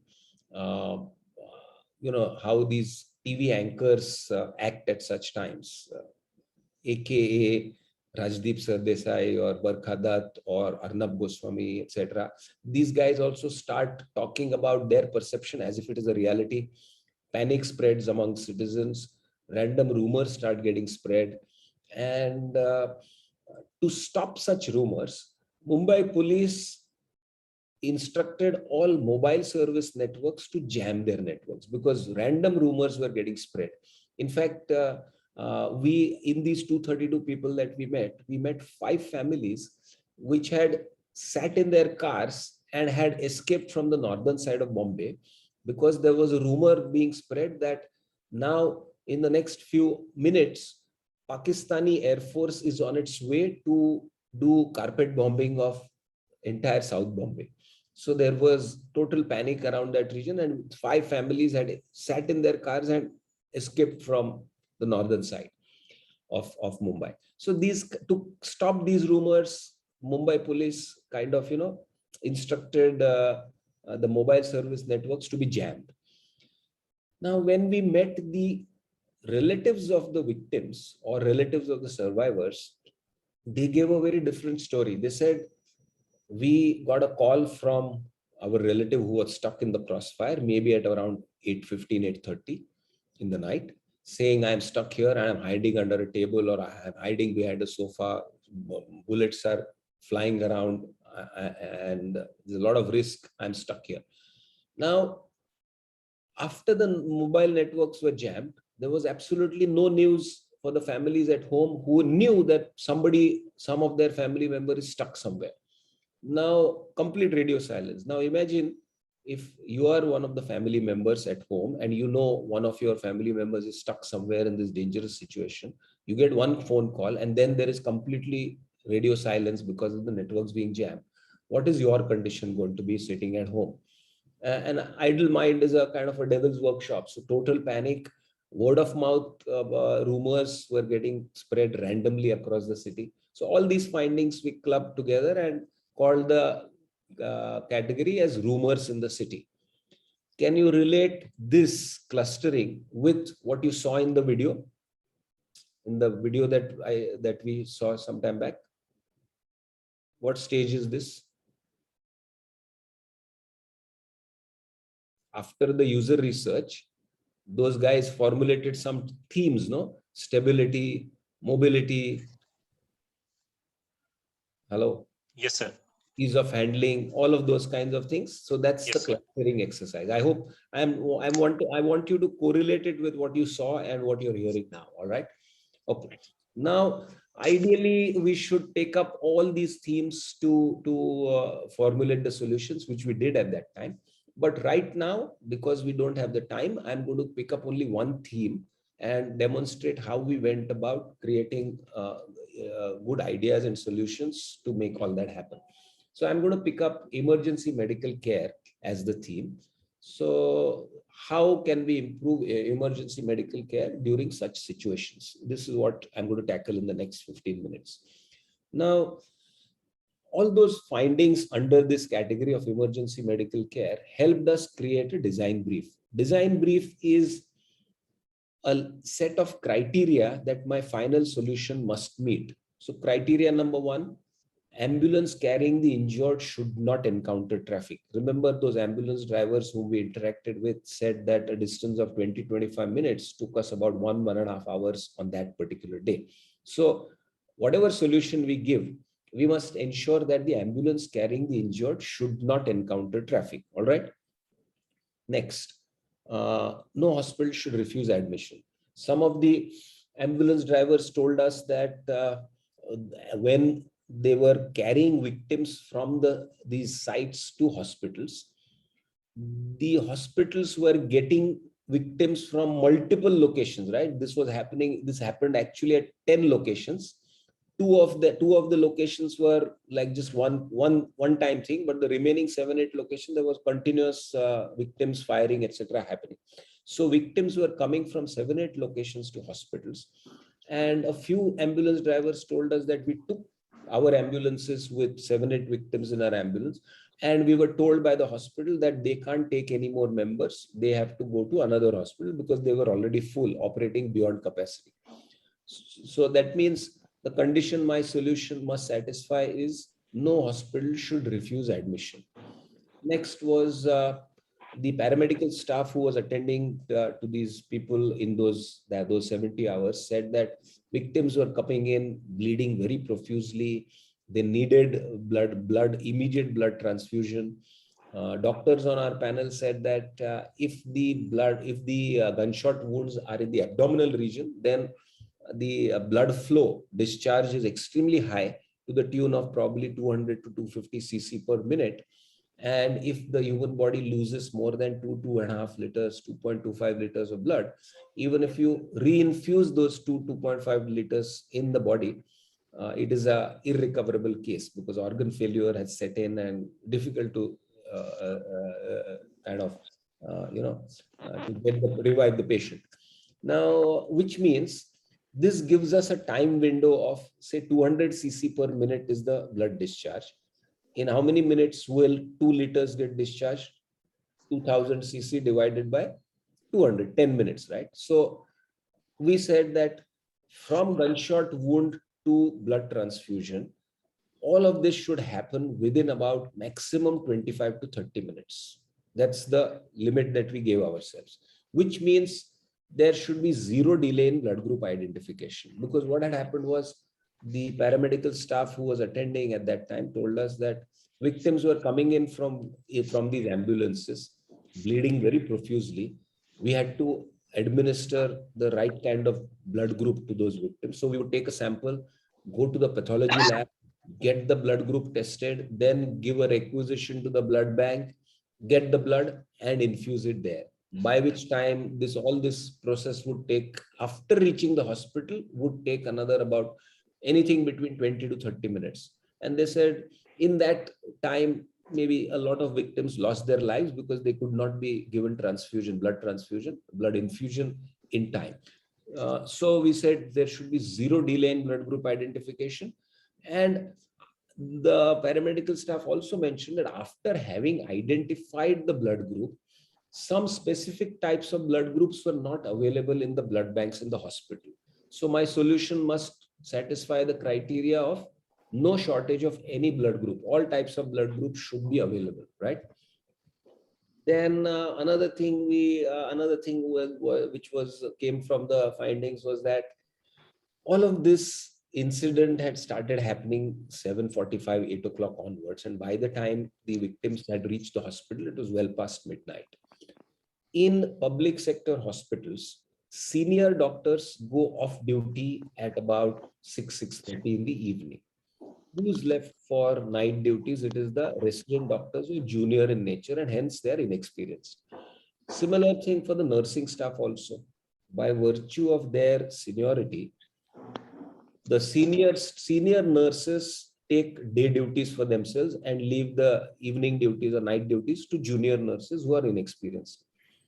These people told us that we were operating at 70% of our capacity at night, whereas the inflow of victims was about 2.5 to 3 times of our installed capacity. That means they were outnumbered by about a ratio of 1:3.5 or so, right?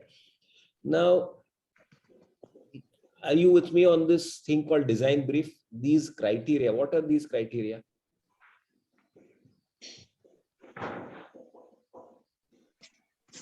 An ambulance carrying the injured should not encounter No, traffic. but what are these criteria? These are criteria that Medical. my solution must meet. I have to ensure that my solution is created in such a way that all these criteria are met, right? Yes.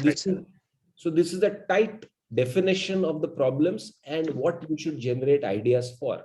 This is the most important stage in a solution generation process. If you have done your user research well, you can define the problems correctly like this, right? So that your solutioning stage later on, or ideation stage, helps you solve these problems. Getting my point that this design brief is a very important stage in the solutioning process. Everybody with me here? Hello? Yes, sir. Yes, sir. Yeah. So to arrive at this stage, your user research has to be very well done. All right. Now let us see how we met each of these criteria, how we generated solutions to meet these criteria. So we used a methodology of ideation of analogies from other fields where similar problems have been solved. Can we pick up some SOPs from there? Can we pick up some best practices from there and use it in these situations? First criteria was ambulance carrying the injured should not encounter traffic. So after a little bit of brainstorming, we arrived at an analogy that if a ultra high level VIP, like say a defense minister, home minister, prime minister, visits some other city, the traffic management will be like a hot knife through butter, very well managed. So can we pick up some standard operating procedures from there and apply it in this situation? Next point was no hospital should refuse admission. If you remember back in 2009, when we were sitting for ideation here, this is somewhere around June, July 2009. If you remember, Expedia.com had entered India, just about entered India at that time. Expedia.com, that site which helps us book hotels in whichever city that we are traveling in. Expedia.com. Everybody aware? Hello? Yes, sir. Yes, sir. Clear Trip, Make My Trip happened much later. They are clones, but that original one was Expedia.com. Expedia.com had come in recently at that time. And what used to amaze me is the fact that if you chose the days of your travel to any city, and if you asked Expedia to show hotel booking availability, it never says no room available. Does it ever say no room available? Any of these travel sites? When you give the date of travel for a specific city, and if you're looking for hotels, it somewhere or the other, even if from wherever, it will find some room and display these are available. Yes or no? Have you ever encountered no, this city has no hotels available? No. No, sir. Unless it was probably pandemic times, but which means Expedia.com has an algorithm which ensures that refusal of admission is never a possibility. Always admission is a possibility, right? So can we pick up those SOPs and apply it in this situation was the question. Next, zero delay in blood group identification. After a little brainstorming, we came to the conclusion that these FASTag things, back then FASTag, ETC tags did not exist in India, but overseas it all existed, right? On the car, we can fix the tag, and when you are crossing these toll booths, scanning happens automatically, information gets transferred instantaneously, instant debit happens in your payment gateway, and message comes back and the door opens and the gate opens, right? So that was an analogy which we took up to ensure zero delay in identification of blood group. Next was no shortage of any blood group. Remember, we had some army folks on the panel, and they said that if there is a war, if a war breaks out anywhere, Army, Navy, Air Force will come together to ensure that there is never a shortage of ammunition at the war front. That means shortage is never a possibility as far as ammunition is concerned. So we said, can we pick up some analogies from how they solve this problem and apply it in this situation? So you're getting the one technique of ideation. Hello? Technique of ideation is looking for analogies of Yes. problems that have been solved in different domains and how we pick up, connect the dots basically. Now the last point was availability of all medical staff 24/7. This analogy, like all these 4 analogies which we came up with, each one took about at least 20-25 minutes of brainstorming amongst each other before we finalized these 4. All right.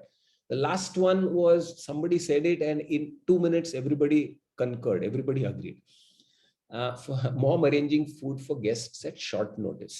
I'm sure all of us have gone through this situation in our childhood.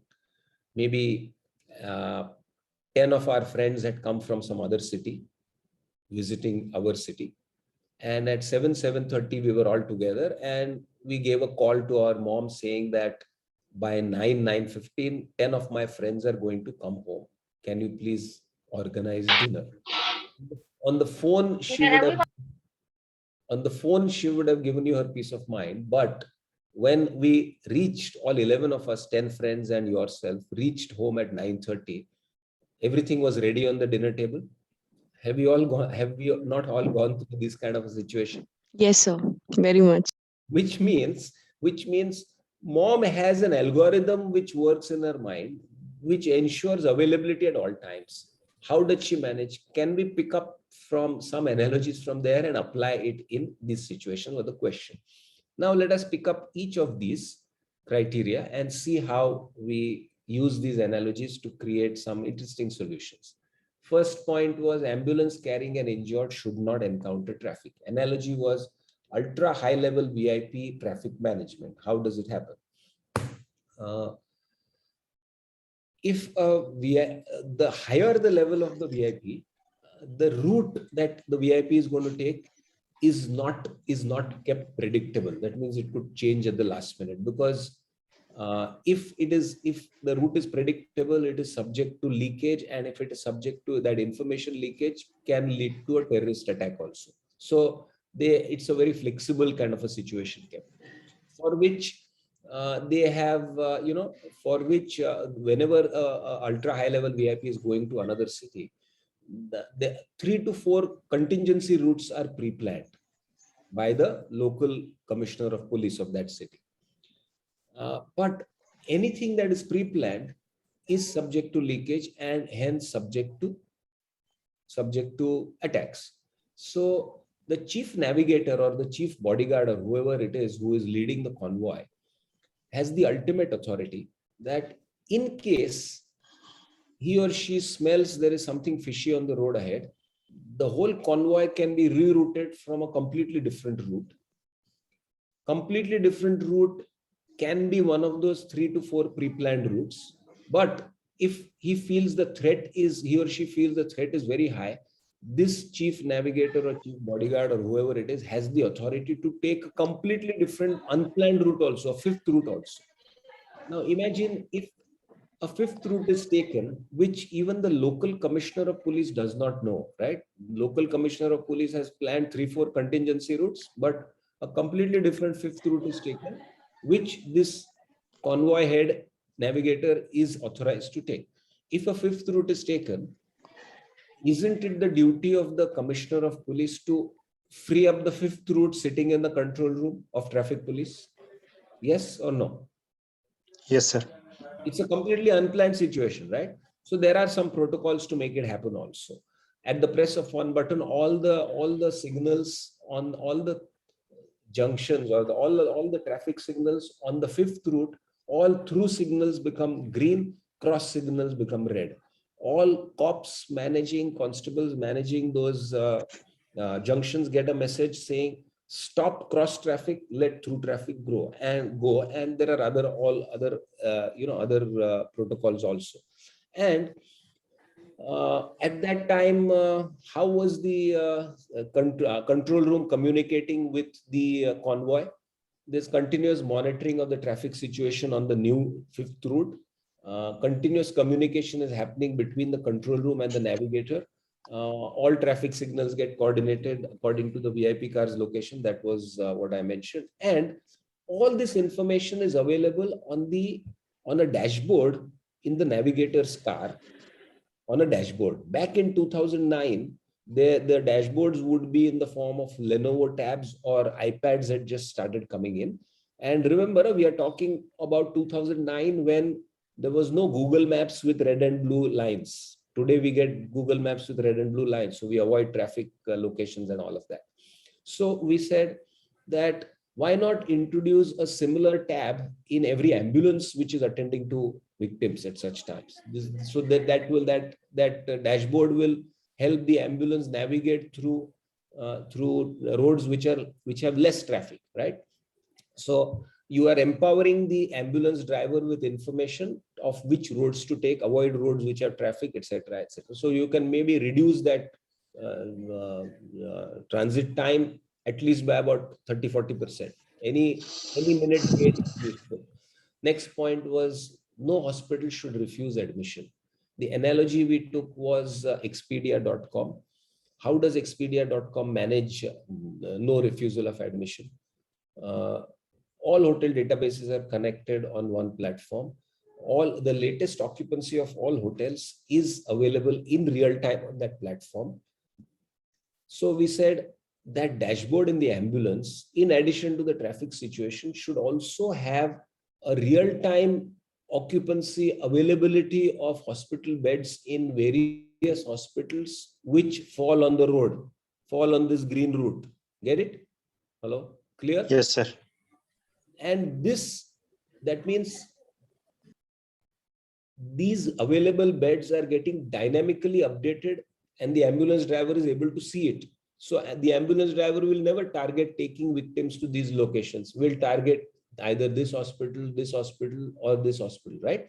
So yes, we are empowering the ambulance driver with more and more information and also showing him available beds on the hospitals on this green route. So we are simplifying his task further, reducing the delay in the journey. All right. Now, next point was no delay in blood group identification. ETC tags at toll booths were the analogy. How does ETC tag work? There is instantaneous identification of the tag using RFID technology. Instantaneous data transfer to the payment gateway and instantaneous updation happens. Now we use this analogy to make this solution that every ambulance has one paramedic who goes with the ambulance driver, all right, paramedical staff. That paramedical staff should now be equipped with small kits which are capable of testing the blood group on the spot. These kits existed, this technology existed from the early 90s itself. So it is not that we are developing some new technology. So there are enough kits that can test blood groups in the ambulance itself as and when victims are being loaded in the ambulance, all right?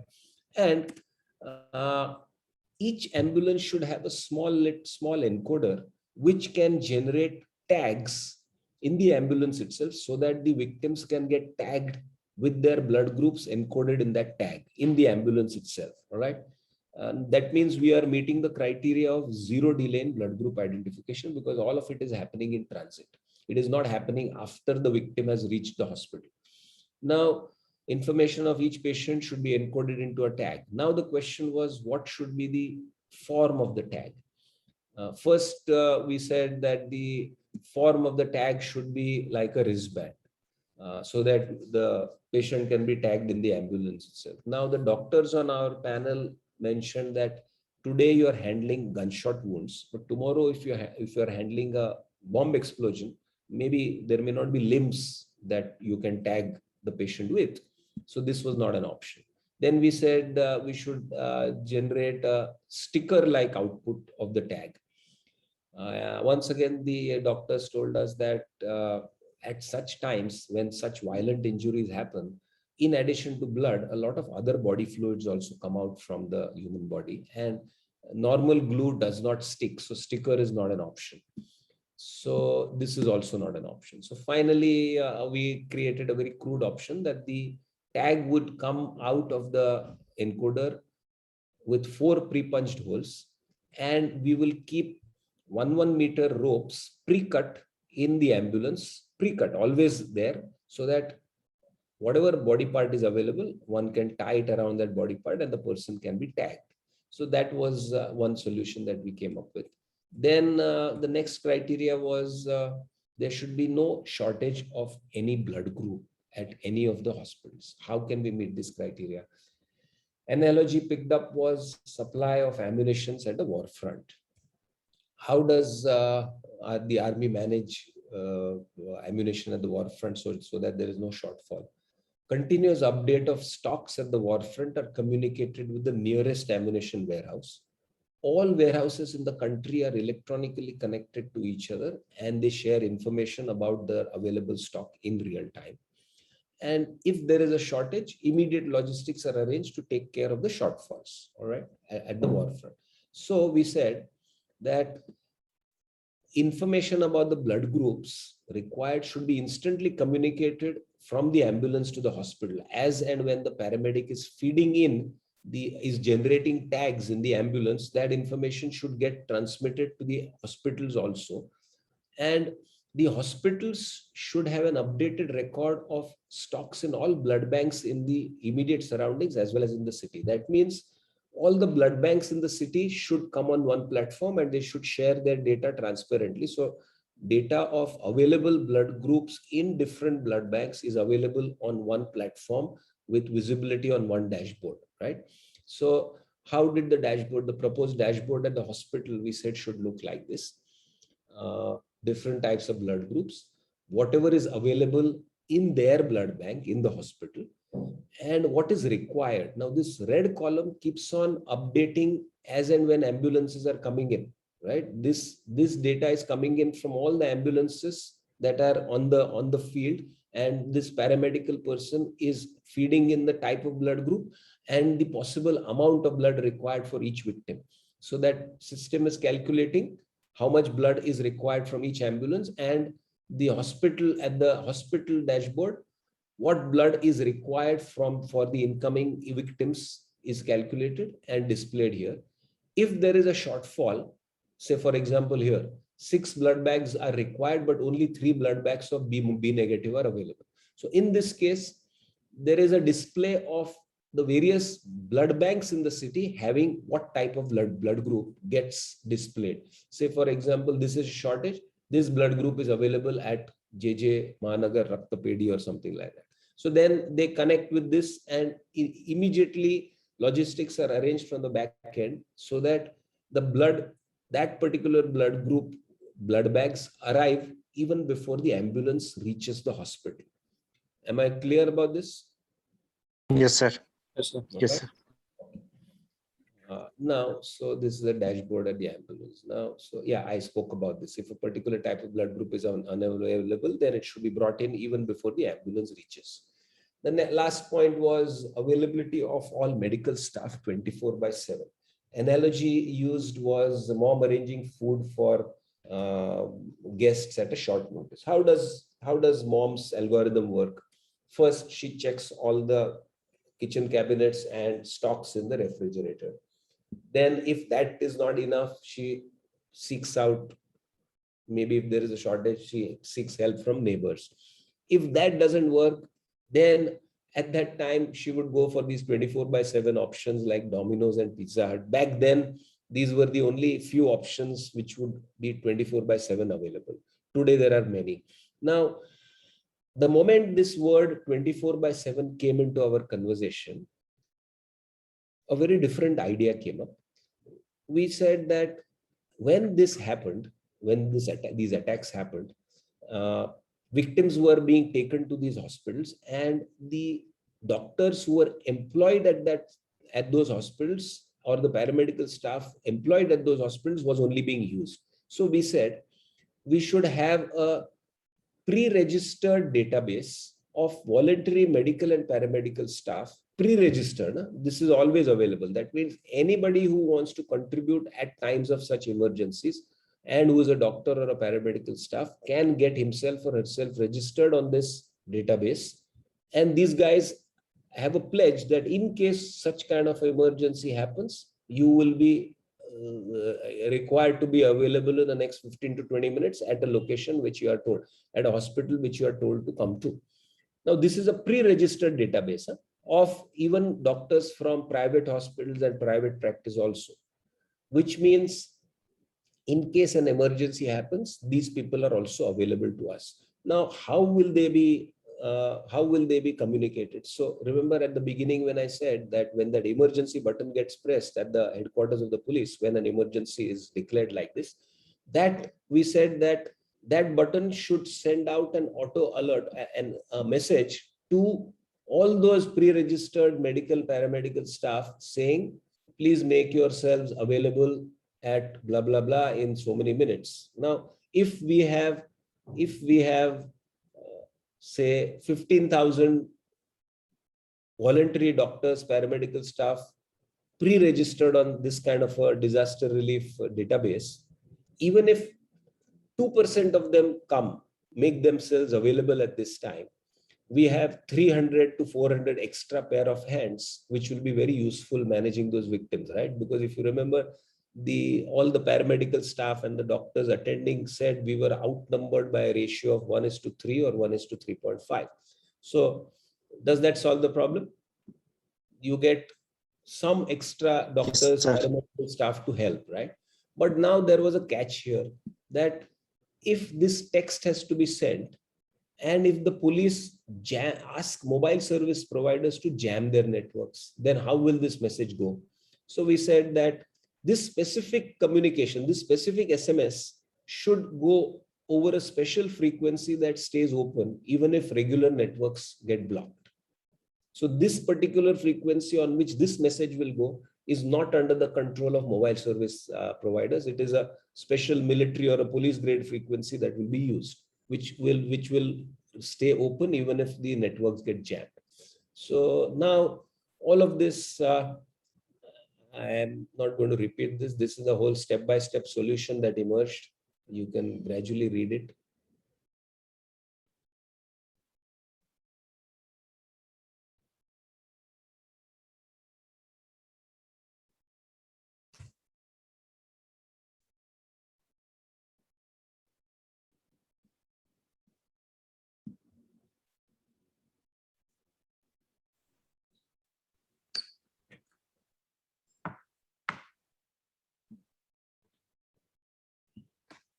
All right, clear? Yes, sir. This is how the solution emerged. All right. Now, I have a few questions for you. Did we begin with any solution in mind? No, sir. It just came along, right? As we went along with our research, then problem definition, then ideation, etc., etc., etc. Second question: did we begin with any technology in mind? No, sir. The right kind of technology was used at the right point. Did we invent any technology? No. Really. So No, sir. that's the power of user first, technology later approach to problem solving. Do you believe this in this philosophy? Did you see a parallel with the video and this specific case study? Yes, sir. Yes. So there is a process of making innovation happen. Would you say so? Yeah. It's not a random process. It's a broad framework of some steps to be followed. Discovery happening, being open-minded, being open and visualizing use cases. If that wristband will not function, sticker will not function, then alternative option came for those RFID tags with the blood groups, right? So that's the power of thinking in extreme scenarios. Hello? Yes, sir. Yeah, we spoke about all that. And that makes the solution more and more holistic. And the amount of depth of user research that you get involved in naturally will enhance the quality of your solutions. Now, let me just close this with these 15 steps of using design thinking in practice.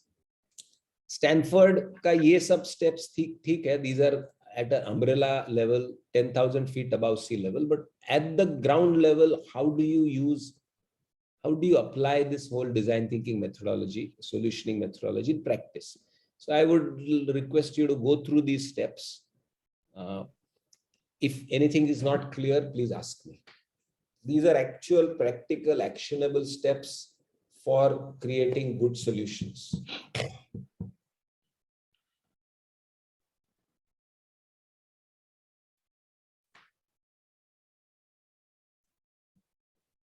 I will send this slide up over later on, but just right now, just try to understand the essence of each of these steps. And if you have any questions, please ask me.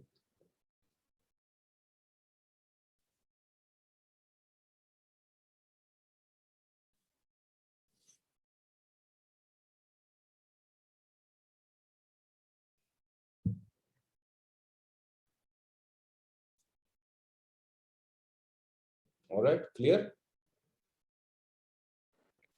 So what is this low res prototyping? Low resolution prototyping. Low resolution prototyping means, with whatever materials you have, just create a mock-up so that you can get feedback. If it's a physical product, maybe you can use card, paper, wood or something to create something. If it is a virtual product, like a digital product or an application that you're making, can you quickly sketch out wireframes of how the screenshots will be, screen will move, and take a feedback from people? Does this sound, is this okay? When you click on this button, this thing opens, this drop down opens, etc. You can quickly create using Canva or Photoshop or something like that. You can create wireframes. Yes. So that you can get real-time feedback rather than just telling people verbally. It's good always to show them something that they can handle, right? Right. You get better feedback. That's what low resolution prototyping means. All right, everybody? These 15 steps, according to me, are the whole design thinking methodology in action, actionable steps to be done. All right.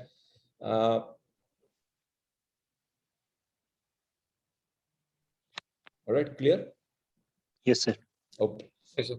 Now the last one is business. Step 15 is business model visualization. So let us go into business model visualization now. Quickly, I will try to cover some framework of how do you visualize your business model.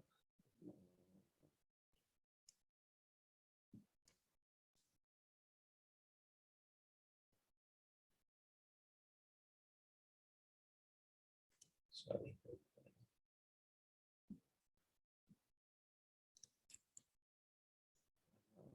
So as far as kind of design thinking methodology is concerned, the whole process wise, I have spoken about. Now let us get into.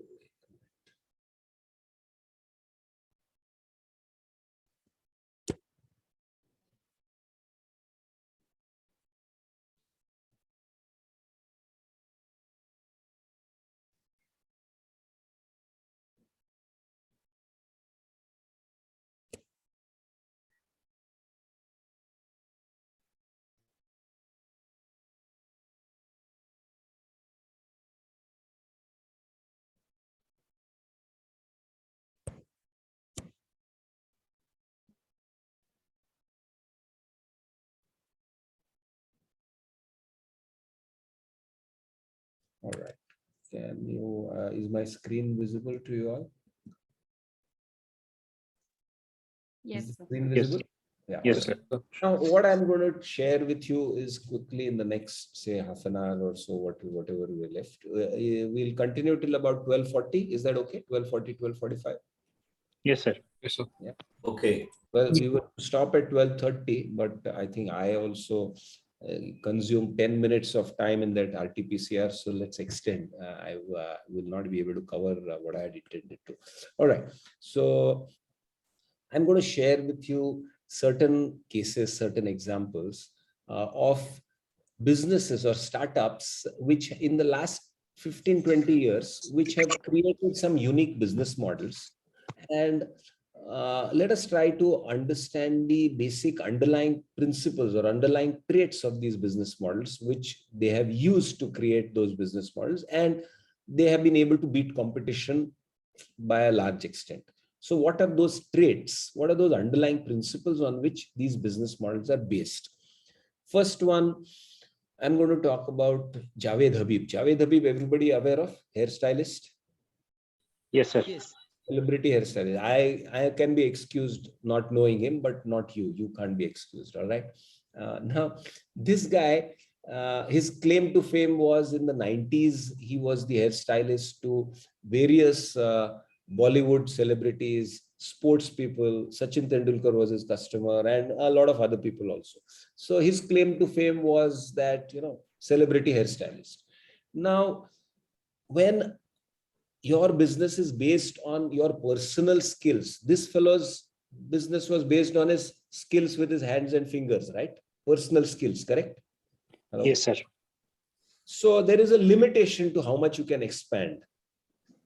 You can't have more than 24 hours in a day and more than 7 days in a week. So how much will you expand? So this guy probably got a feeling that, yes, my brand equity, I need to utilize in a smarter way. Otherwise, I'm going to remain to these 3-4 outlets in Bombay where I shuttle around and monitor what is happening. And these celebrities, when they come, I have to be present because they will not get their haircut from anybody else. So I am limited by my time. So that was his feeling. So how can he now expand and come into the market was a thought. What he did was somewhere in the beginning of 2002 or something like that, he started his training academy called Javed Habib's Hairstyling Academy or something. So which means people would pay money to learn hairstyling. And about a couple of years later, he started his franchised out chain of salons under the name Hair Expresso. Franchised out means no investment on his side, only SOPs, brand name given, real estate, operational hassles, etc., managed by the franchisee. And who do you think was doing the hairstyling at these franchisees? Who were the employees at these franchisees? People who were trained by him. Student interns from his own academy. Now, you imagine Javed Habib is in the middle. Suppose I am Javed Habib. On my left side is the training academy from where I am making money. And on the front side, there are these chain of Hair Expresso salons where I am deploying that manpower almost free of cost because they are interns. 80% of the staff is interns from there. He doesn't have to pay them salaries. So he is getting paid from the customer side as well as backend. Your mic is making noise. Can you just mute? Hello. Yeah. Yes. Thank you. So Javed Habib is in the middle. From his training academy, he has Mridul, can you mute yourself for a bit, please? All right. So Javed Habib is making revenue from both ends of the value chain. Yes or no? Yes, sir. Yes, sir. So now, because of this, what he was able to do was he was able to launch his haircuts at a much cheaper rate. If you remember back then, when I think he launched in 2004 or 2005, I don't remember when, but a similar quality of a haircut in some other salons would cost about 150 to 175 rupees, whereas Javed Habib launched at a price of 99 rupees per haircut. Because he was able to optimize his costs and because through his double whammy model, double whammy means making money from both ends of the value chain. Smart model. Yes. Yes, sir. Now, another one, Duolingo. Duolingo, everybody's heard of Duolingo, this language learning application. Hello? No, sir. Yes, sir. Just go on to Google Play Store if you're an Android, or go on to App Store if you're on Apple. You will and search for Duolingo. It is a language learning app. And what it does is it sends you nice little animated, sessions, tutorials, interesting gamified tutorials they send. And you keep on, playing with it. Basically, playing with it means what they send you some words, they send you some sentences, and you translate it, and that's how you learn the language, correct? Now, Duolingo is actually a translation company. Suppose I am Duolingo and say one of you say Anubhav is a Japanese company which wants to enter the Indian market. So Anubhav's company would want to get its Japanese documents translated into English, Hindi, and maybe some other Indian languages, right? So that company, I take that job. I am Duolingo. I take that job from Anubhav's company, for which Anubhav's company will pay me. What I do is these various documents, I break them down into small little words, sentences, paragraphs, etc. Create nice little animation around it and push it down from the Play Store and the App Store. And people who want to learn the Japanese language, there will be hundreds of thousands of people in India who would want to learn the Japanese language, will play with all those tutorials, which I gamified animated tutorials, which I send to them. Play with it means what? They're actually doing the translation, no?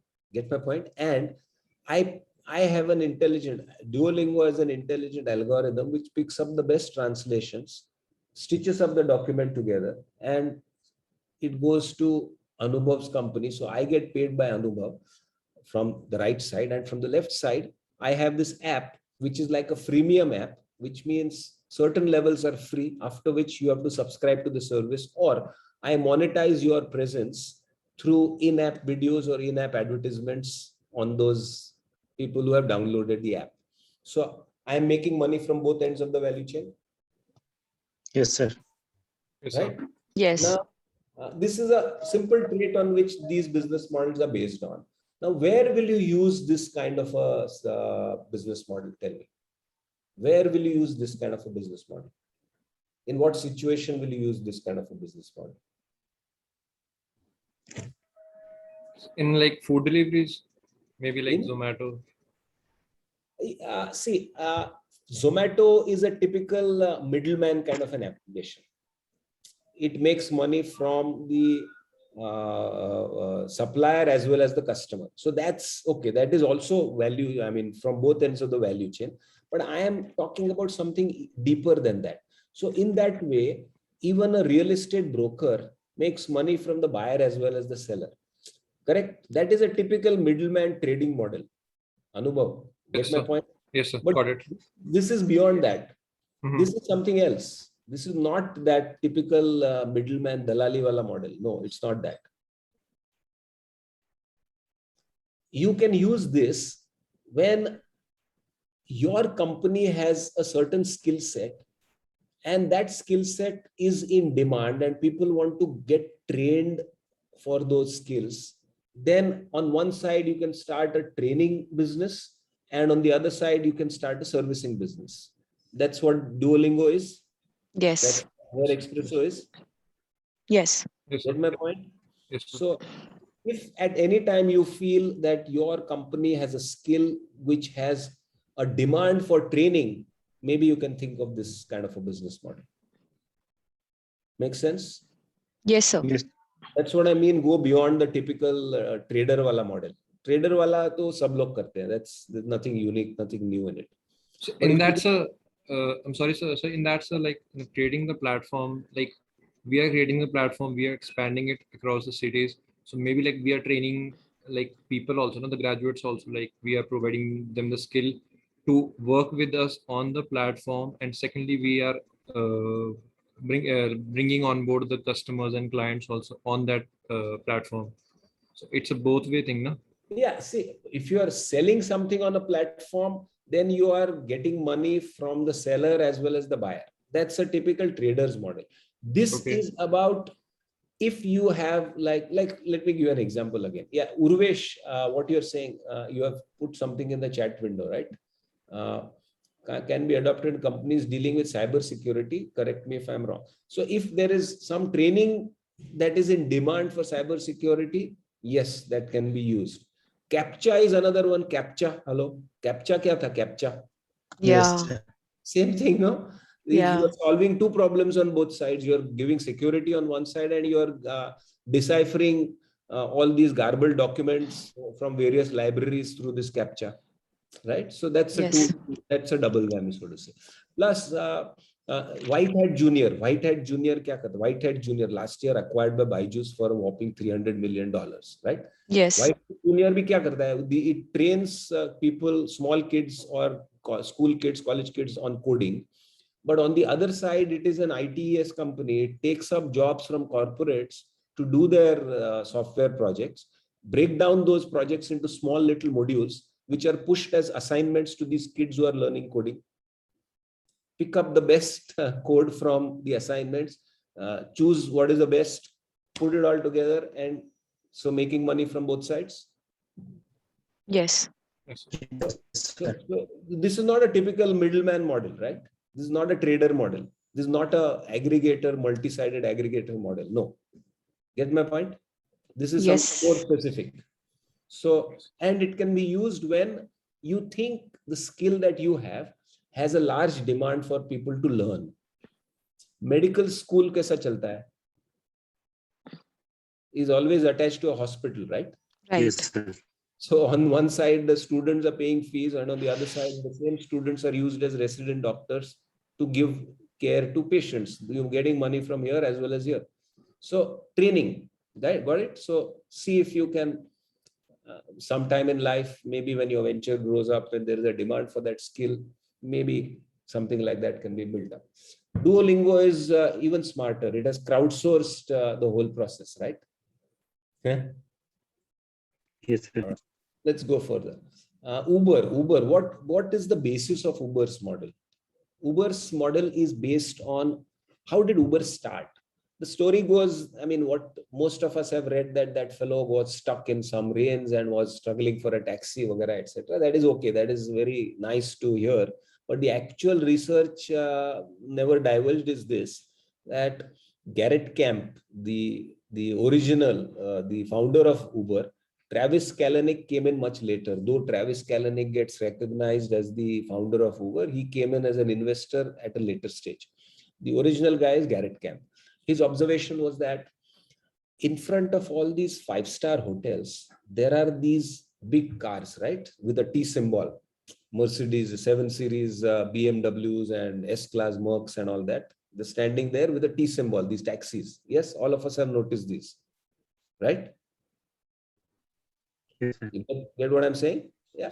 Now, a little closer analysis told him that 90 to 95% of these cars are not owned by the hotel property. They are not owned by the hotel. These are leased out from fleet rental companies like Budget and Hertz and Avis, these US companies, Los Angeles based, I mean, these Budget, Avis, Hertz, etc., US based companies, and operating in Los Angeles as well.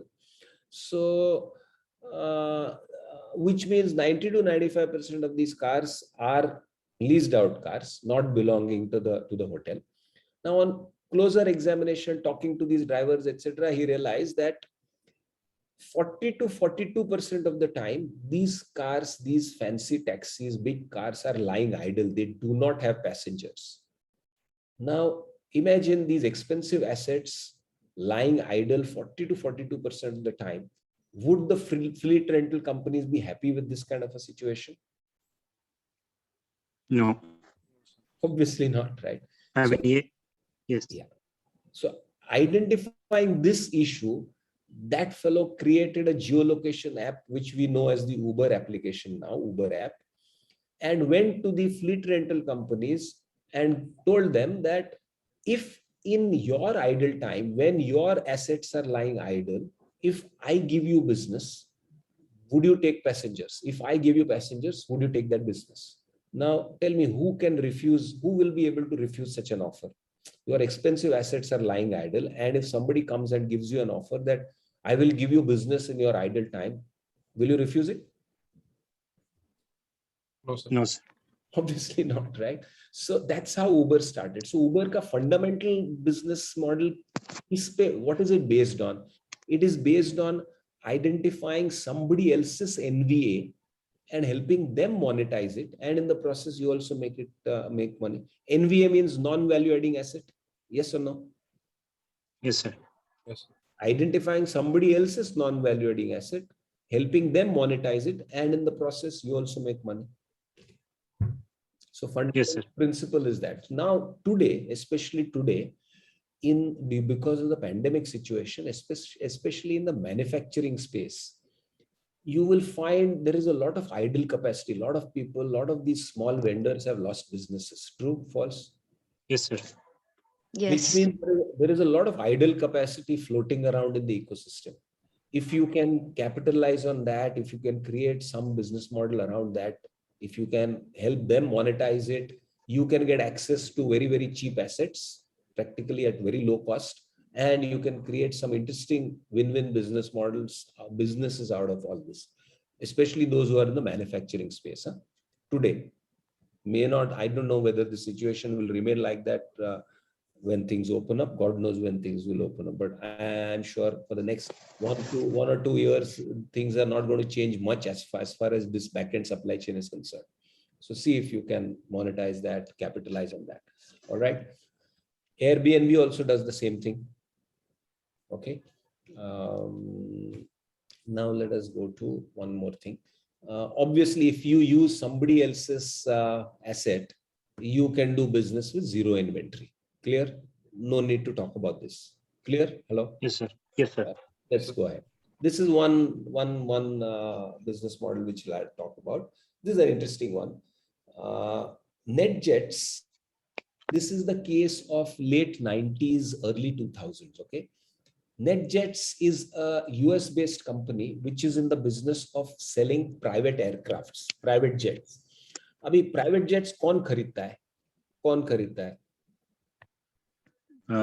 VIP people. The business. VIP people, yes. Super rich folks, right? Right? Super, matlab, say for want of any nomenclature, I will, as an engineer, I will give it a nomenclature. Super into 10 raised to 10 into rich variety, suppose. Huh? Say, yes, sir. Equivalent to Mukesh Ambani or Ratan Tata or all right? Mostly businessmen, sir. Yes, sir. Yeah, so businessmen, हम लोग भी businessmen हैं यार. But ये लोग, if we are 10 raised to 1, they are 10 raised to 10, right? All right. So why do they need an aircraft? That they can fly from one place to another easily. Save time. So time is a premium for them. Status is a secondary issue, but first of all, time is of essence, premium for these guys. Tomorrow, if they have to be there, that means they can't wait for the timetable of commercial airlines to take them at this time. They want to fly in the next 2 hours, means they have to fly, right? That's the situation. Now, this kind of category, super into 10 raised to 10 into rich variety, dunya mein hai kitna? They're not a large community, right? So NetJets was not growing the way they would have liked themselves to grow. Get the problem? NetJets ka problem samjha? Yes. Limited Yes, market, not much opportunity to grow. But they were ambitious people. They wanted to grow. Who? NetJets. So they kept on, researching the market and discovered that slightly below this 10 raised to 10 into rich variety, say 10 raised to 8 into rich variety, those business folks also, promoters, founders, etc., exist. They are also equally busy. Say people like, say Marico Industries, Mariwala, or Kishore Bihani or Future Group.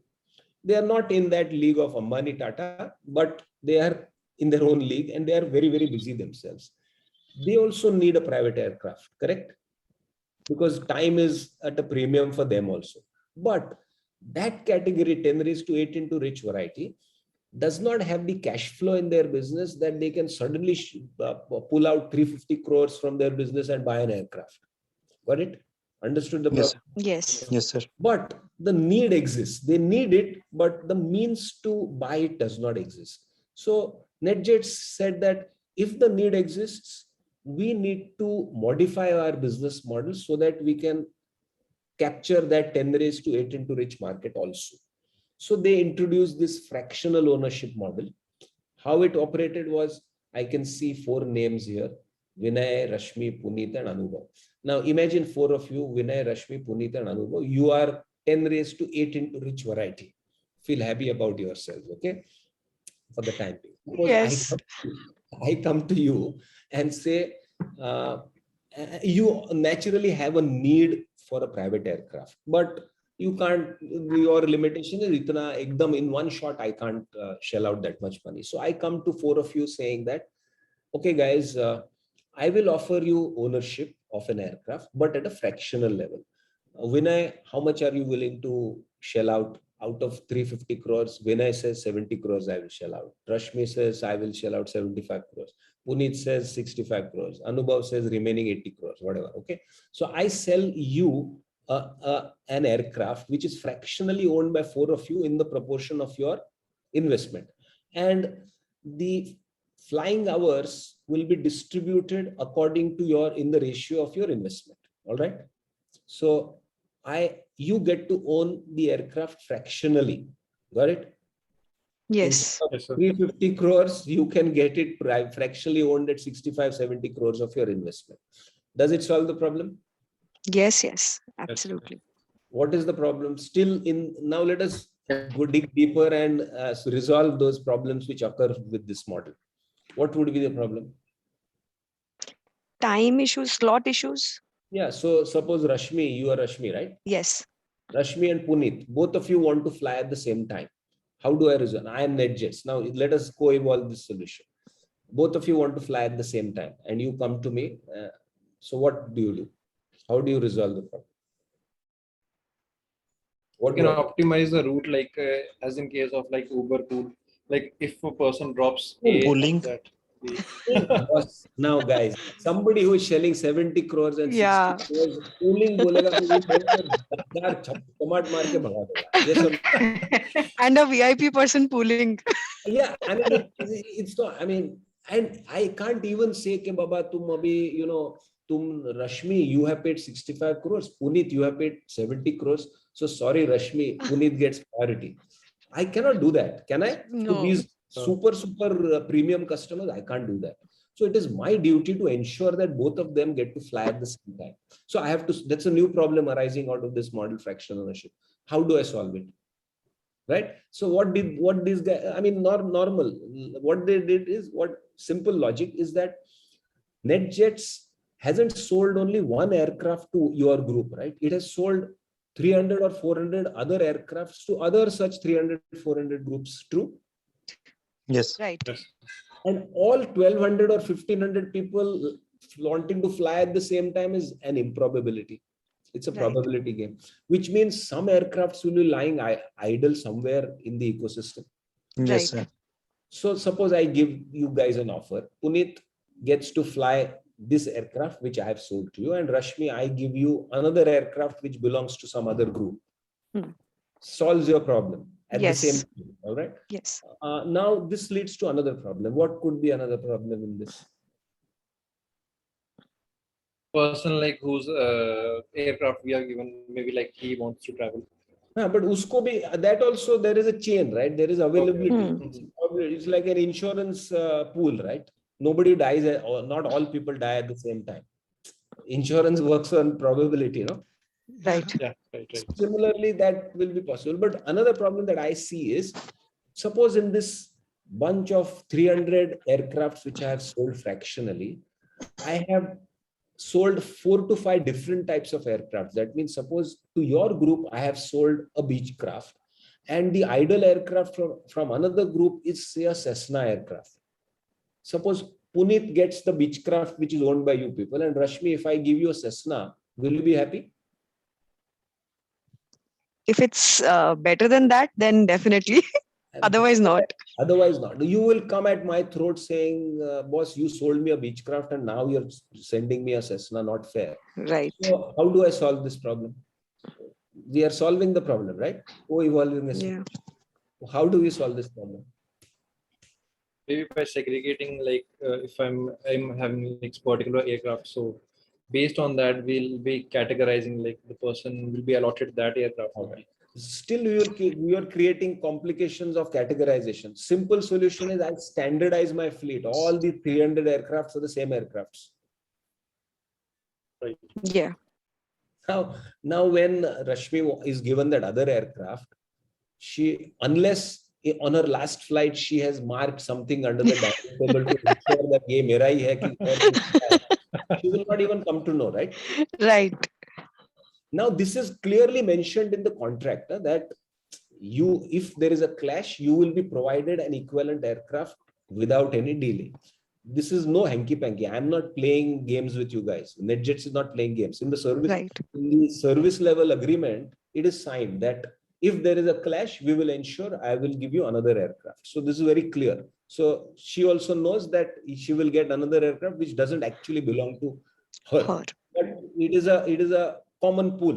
Now this is from the customer side, okay? Now look at it from the NetJet side. What kind of operational efficiency they can build in because of standardization of the whole fleet. If I am NetJets and I have these 300 aircraft, suppose I had 5 different types of aircraft, that means I would have to buy whatever 70 from this company A, 70 from another company B, that is Cessna 70, another 75 from Beechcraft, another 80 from Dornier and things like that. I will have to negotiate with 3-4 different companies, as against I am negotiating all 300 from one aircraft manufacturing company only. When is my negotiation power higher? Obviously, when I am negotiating for 300 aircrafts together, right? So standardization aircrafts reduces my cost of acquisition of the asset by a huge amount, and aircrafts are expensive. Even if I get a 5-7% discount, it saves a lot of money for me, right? So first of all, there itself, my operational expenses come down. Second, all these fractional owners will need somebody to fly the aircraft, pilots to fly the aircraft, somebody to maintain the aircraft spare parts inventories, somebody for in-flight crew, etc., etc., ground maintenance crew, ground staff, etc. They will be needed. Yes or no? Yes. And these people would not want to maintain their own pilots, own maintenance staff. So I, as NetJets, give you the offer that you don't have to employ pilots, you don't have to employ in-flight crew. All that we will do, we will give you the pilot, we will provide you in-flight crew, we will provide you maintenance support of the aircraft, we will provide you ground operation support, everything, for which you pay us a service fee, annual service fee. Fair model? Yes. All right. Now look at it from the financial accounting perspective also. Because I have sold you the asset as a fractional owner, you can show that ownership of that asset, of the fractional ownership of that asset on your balance sheet. And you can claim depreciation on that and hence tax exemption on that. Correct? Yes. And because you are a high-flying 10⁸ into rich variety, you are anyway paying very high taxes. So any tax exemption is welcome for you. Absolutely. And I am charging you a service fee, annual service fee, which can be anyway claimed as a business expense, which is anyway tax exempt. So it's a win-win situation for both sides. And I get a service fee for maintaining your stuff. Now, when I am promising you to maintain your aircrafts, all the expenses of maintaining the spare parts, inventory, maintenance stuff is on me, right? When I standardize the fleet, the number of spare parts of inventories becomes much lower than if I had a multi-aircraft fleet. True? Yes, sir. So one more second optimization of expense. The number of pilots that I will have to employ for a standardized fleet will be much lower than the number of pilots that I will have to employ for multi-aircraft fleet. Yes, sir. Let's take an example close to home. Let us compare Indigo versus Jet Airways, which shut down 2 years back. Jet Airways had 6-7 different types of aircrafts: Boeing 737, Boeing 727, Airbus 320, Airbus 300, XYZ. Whereas Indigo flies only one type of aircraft, Airbus 320s, not even Airbus 300s. Yes, aware of this? Yes. Indigo has a standardized fleet. Now, imagine a hypothetical situation, say 2-3 years, 4 years back. Both airline companies, Indigo as well as Jet, suppose both had 100 aircrafts each. Jet had 4 or 5 different types of aircrafts. Now, suppose I am a jet pilot who flies Airbuses. Suppose I fall sick and I can't take the flight today. Can jet pull out a pilot who flies Boeings and take my place? Can jet do that? Hello? Difficult. No, it cannot. Difficult. Aviation rules are very strict. I mean, it's like, no, it's not like my driver, chalo yaar, I've gone for servicing, let us take our Toyota and go. It's not like that, right? In aviation, rules are very strict. That if a pilot has to be moved from one type of an aircraft to the other type of an aircraft, that person the pilot has to undergo 50 to 75 hours of simulation on the new type of an aircraft before he or she is licensed to fly the new type of an aircraft, right? Because the mechanisms are different, controls are different, right? Now, that 50 to 75 hours of simulation means what? You have to maintain more pilots, right? Right. Jet will maintain more pilots. Now, cost to the company for pilots, on an average cost to the company kya hoga? CTC, annual CTC package of a pilot. Not the salary, but all expenses put together. Insurance premium, perquisites, blah, blah, blah, blah, blah. On an average, what do you think must be the CTC for an airline company, for a pilot? What's your guess? Maybe it lie between 30 lakhs. About 15 to 20 lakhs. No, yeah, 30 lakhs would be the entry-level salary of a pilot, entry-level pilot. Senior pilots are paid to the tune of 2 crores plus. Senior pilots. So on an average, CTC, I'm not just talking about the take-home salary. There are a lot of things that go in. Insurance premium is very high for these people because it's a very hazardous profession. So on an average, say 1.5 crores is the on an average entry level to this thing, average median salary and average salary. Now, if jet needs 30-35% more pilots, which means about 60 pilots extra. That means jet's salary bill on day one is 60-65 crores more than the salary bill of Indigo. Get the point? Yes. So now we know why jet could not survive for long, etc., etc., etc. Now, same thing applies with the in-flight crew also. In-flight crew cannot be changed just like that overnight from one type of an aircraft to another. They also have to undergo some 10-15 hours of simulation on a new type of aircraft because the internal layout of different types of aircrafts are different. The safety protocols of different types of aircrafts are different. And aviation rules are very strict. So once again, you'll have to have more in-flight crew also. So may not be to the tune of crores of rupees, but it definitely adds on to the expense. So standardization of the fleet helped NetJets open up a market segment which was not their market segment earlier. Correct? Yes, sir. And help them optimize their operations and hence increase their profits. Because of the optimized expenses, they are in a position, suppose ekdam extreme scenario, no aircraft is available from amongst these fractional owners. Then also they can afford to keep about 5-10 aircrafts extra because they have saved so much on their operational expenses otherwise to satisfy these emergency needs. Get the point? So yes, I can maintain the highest level of service because I have really optimized my expenses without drop in service levels. Normally, our assumption is cost come, matlab service level bhi come. That's how we are programmed to think, right? Yes. So it's not necessary that your costing comes down, so your quality levels also have to go down. In fact, it will be the other way. Today, I think all of us are used to getting stuff cheap, not just cheap, but free. Internet has made us habituated to get stuff free. So, but if it is bad quality, everybody badmouths that. We never say, free hai to chalega koi bhi quality. Hota hai kya? No. So our quality standards have gone up. So you have to figure out ways of cutting costs, but enhancing service levels and quality both at the same time. Anyway, so fractional ownership, when can you use this kind of a model of fractional ownership?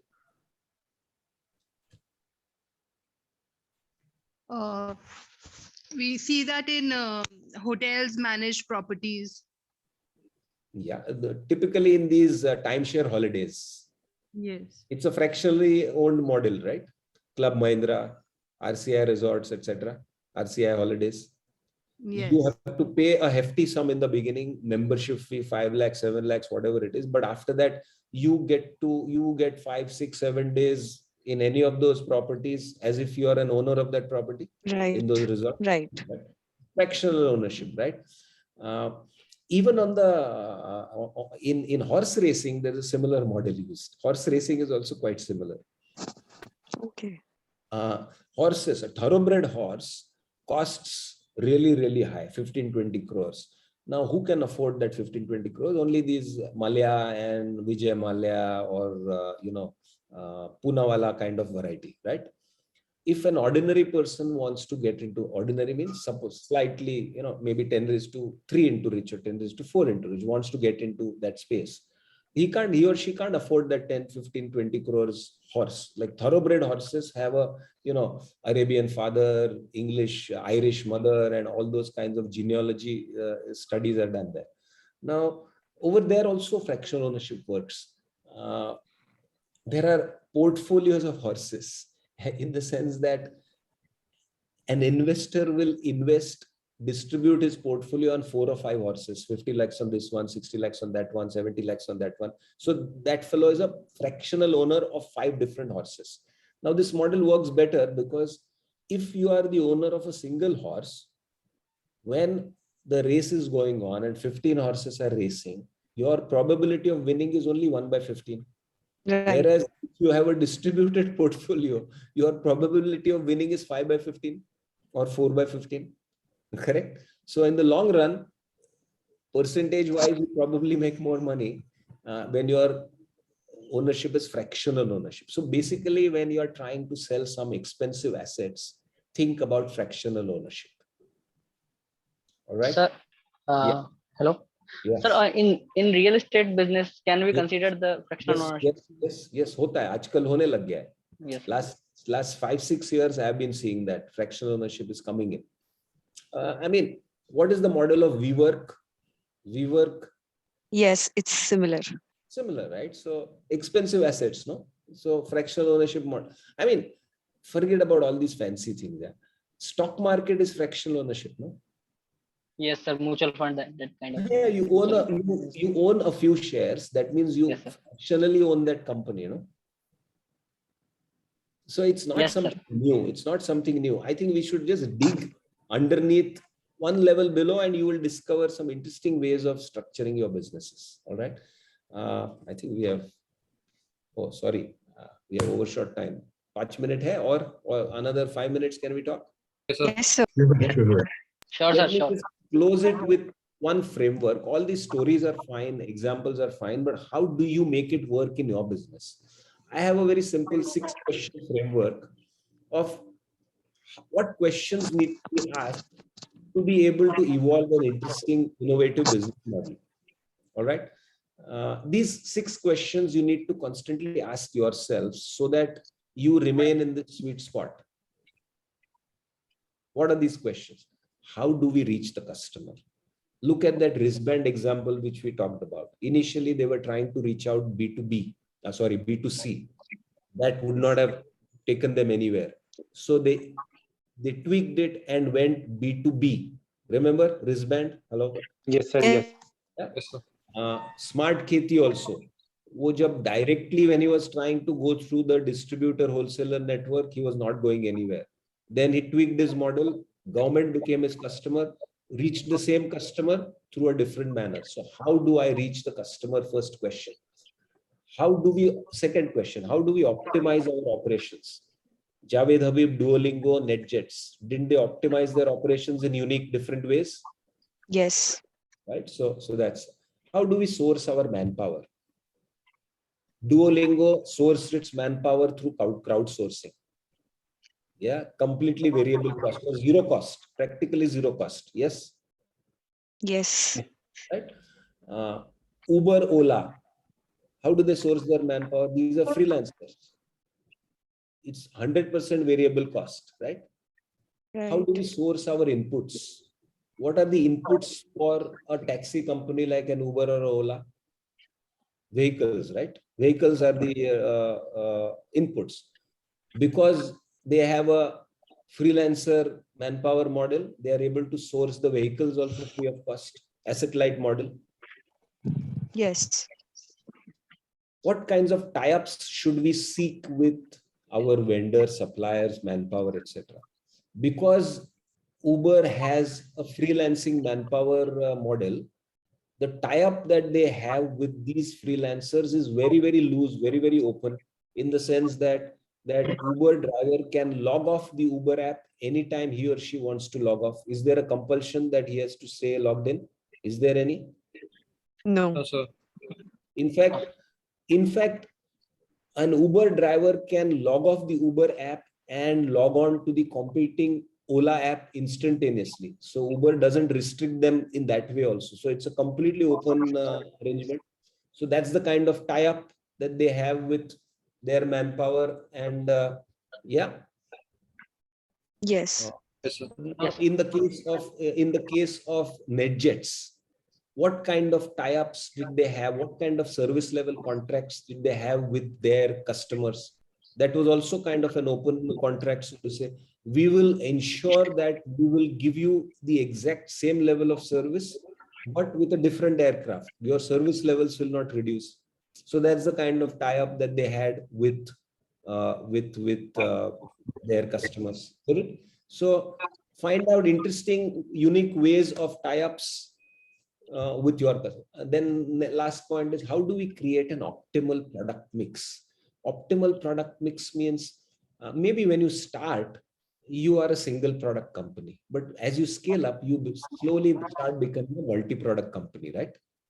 How do I maintain an optimal product mix? Which products support another product? Which products help you gain entry into a customer's mindset, and then you can sell some higher value products? So you need to have an optimal product mix, right? Say, for a very crude example, don't laugh at me. If you're running a restaurant, you realize that your butter chicken and butter paneer are high profit items, but your rotis and parathas may not be high profit items. Can you stop from pure financial metrics? Can you stop supplying? Can you stop servicing? Can you stop providing rotis and parathas and only butter chicken and paneer butter masala? Can you do that? Can your business survive? I don't think so. No, right? Because that roti is required for that butter paneer or butter chicken. So that's what I mean by optimal product mix. One has to, like, for example, when I was into manufacturing, we had very basic products, presses, and we had high-end special purpose machines also.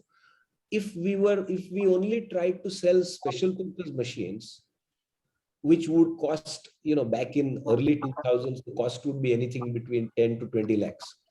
We would not just get entry into these companies, but if we entered these companies with smaller standard presses, which sold at maybe 20, 30, 40,000 rupees per piece, we could get a foothold there, create relations, and then understand their operations, and then suggest automation with these special purpose machines. So you always need to think about your optimal product mix at all times.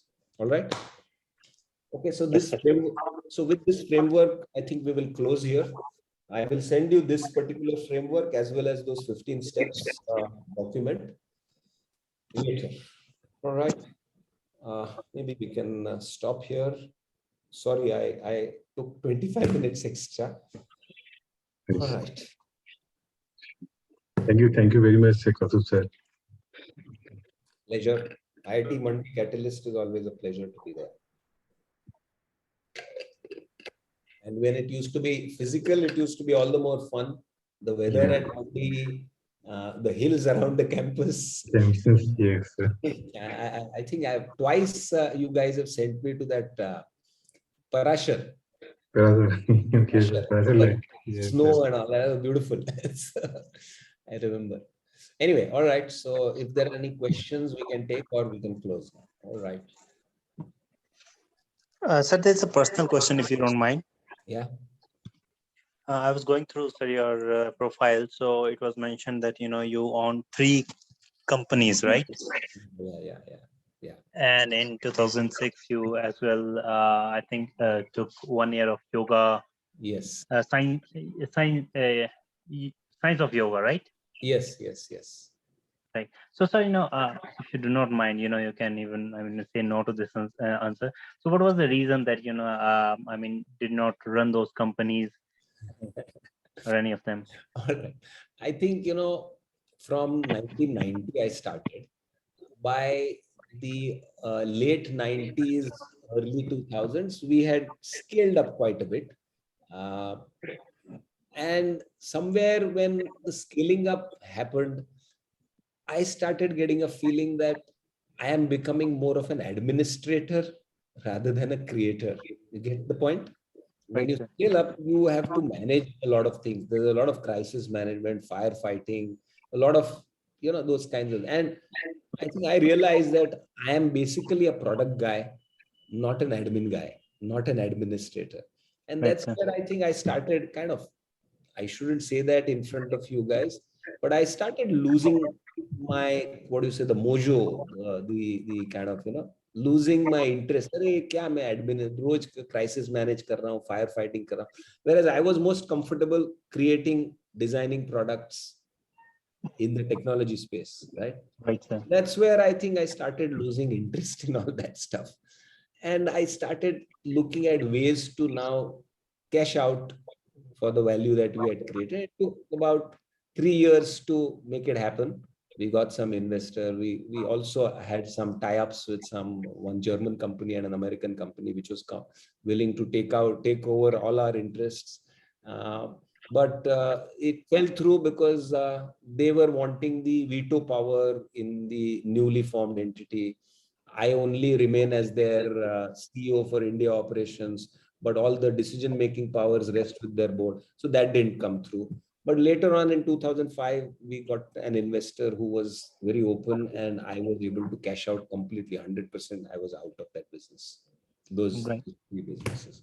And by the way, those 3 were the ones which were successful. There were other 5 which flopped badly also, which don't get mentioned around, but I am accepting in front of all of you. And those 5 failures, I think, are the ones that give me the lessons that actually, these principles that I talk about, I think come from those 5 failures, not from those 3 successes. So my reason asking this was like sometimes we also feel that we are good in some skills, but definitely other skills we lack, or we do not have those. So we look for people, a team, as I was speaking earlier. So sometimes we don't even find team. So we sometimes I feel that because scaling up needs money, it needs a lot of brainstorming and everything. So sometimes I feel that should I scale up, or should I you can stay a small business and still grow. So that's why I was asking, like, what would be your take? I mean, see, that depends entirely on your constitution, your personality. I think I discovered it early in life that I'm not a good administrator, and that dictated my further decision making. Right? So, right, sir. What is your personal constitution that you have to answer? What excites you the most? I was most comfortable with a drawing board in front of me, creating designs, machines, visualizing movements, automating machines, etc., etc. That was my personal interest in life. What is yours? You have to answer. Plus, in 1997, when I discovered this, I actually brought in a professional guy from my networks to handle the marketing and sales function completely, which kind of worked. It started showing results by the beginning of 2000. So it worked. So you have to figure out. You have to kind of complement your skills, right? And always remember, get smart people in your company. Don't get dumb people, because they're easy to control. Don't make that mistake. Many of us make that mistake. Oh, that fellow is very smart. I will not be able to handle him or her. Let's not take that guy.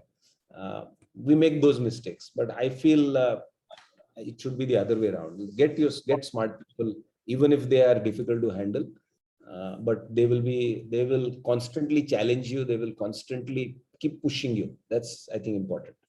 Thank you so much for your insight, sir. All right. Okay. Bye-bye, sir. Bye-bye. Can we take a quick picture of everybody on screen, if possible? Yes, sir. If all of you can switch your videos on, and we can take a... Yes, sir.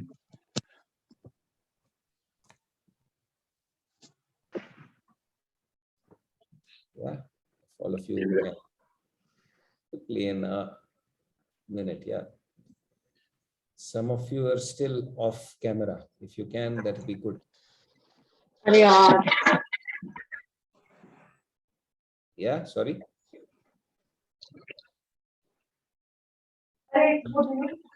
Okay. Bye-bye. Bye, sir. Bye. Thank you. Bye, everyone. Bye, sir.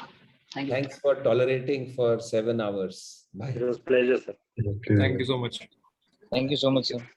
Thank you. Thank you so much, sir. Thank you, sir.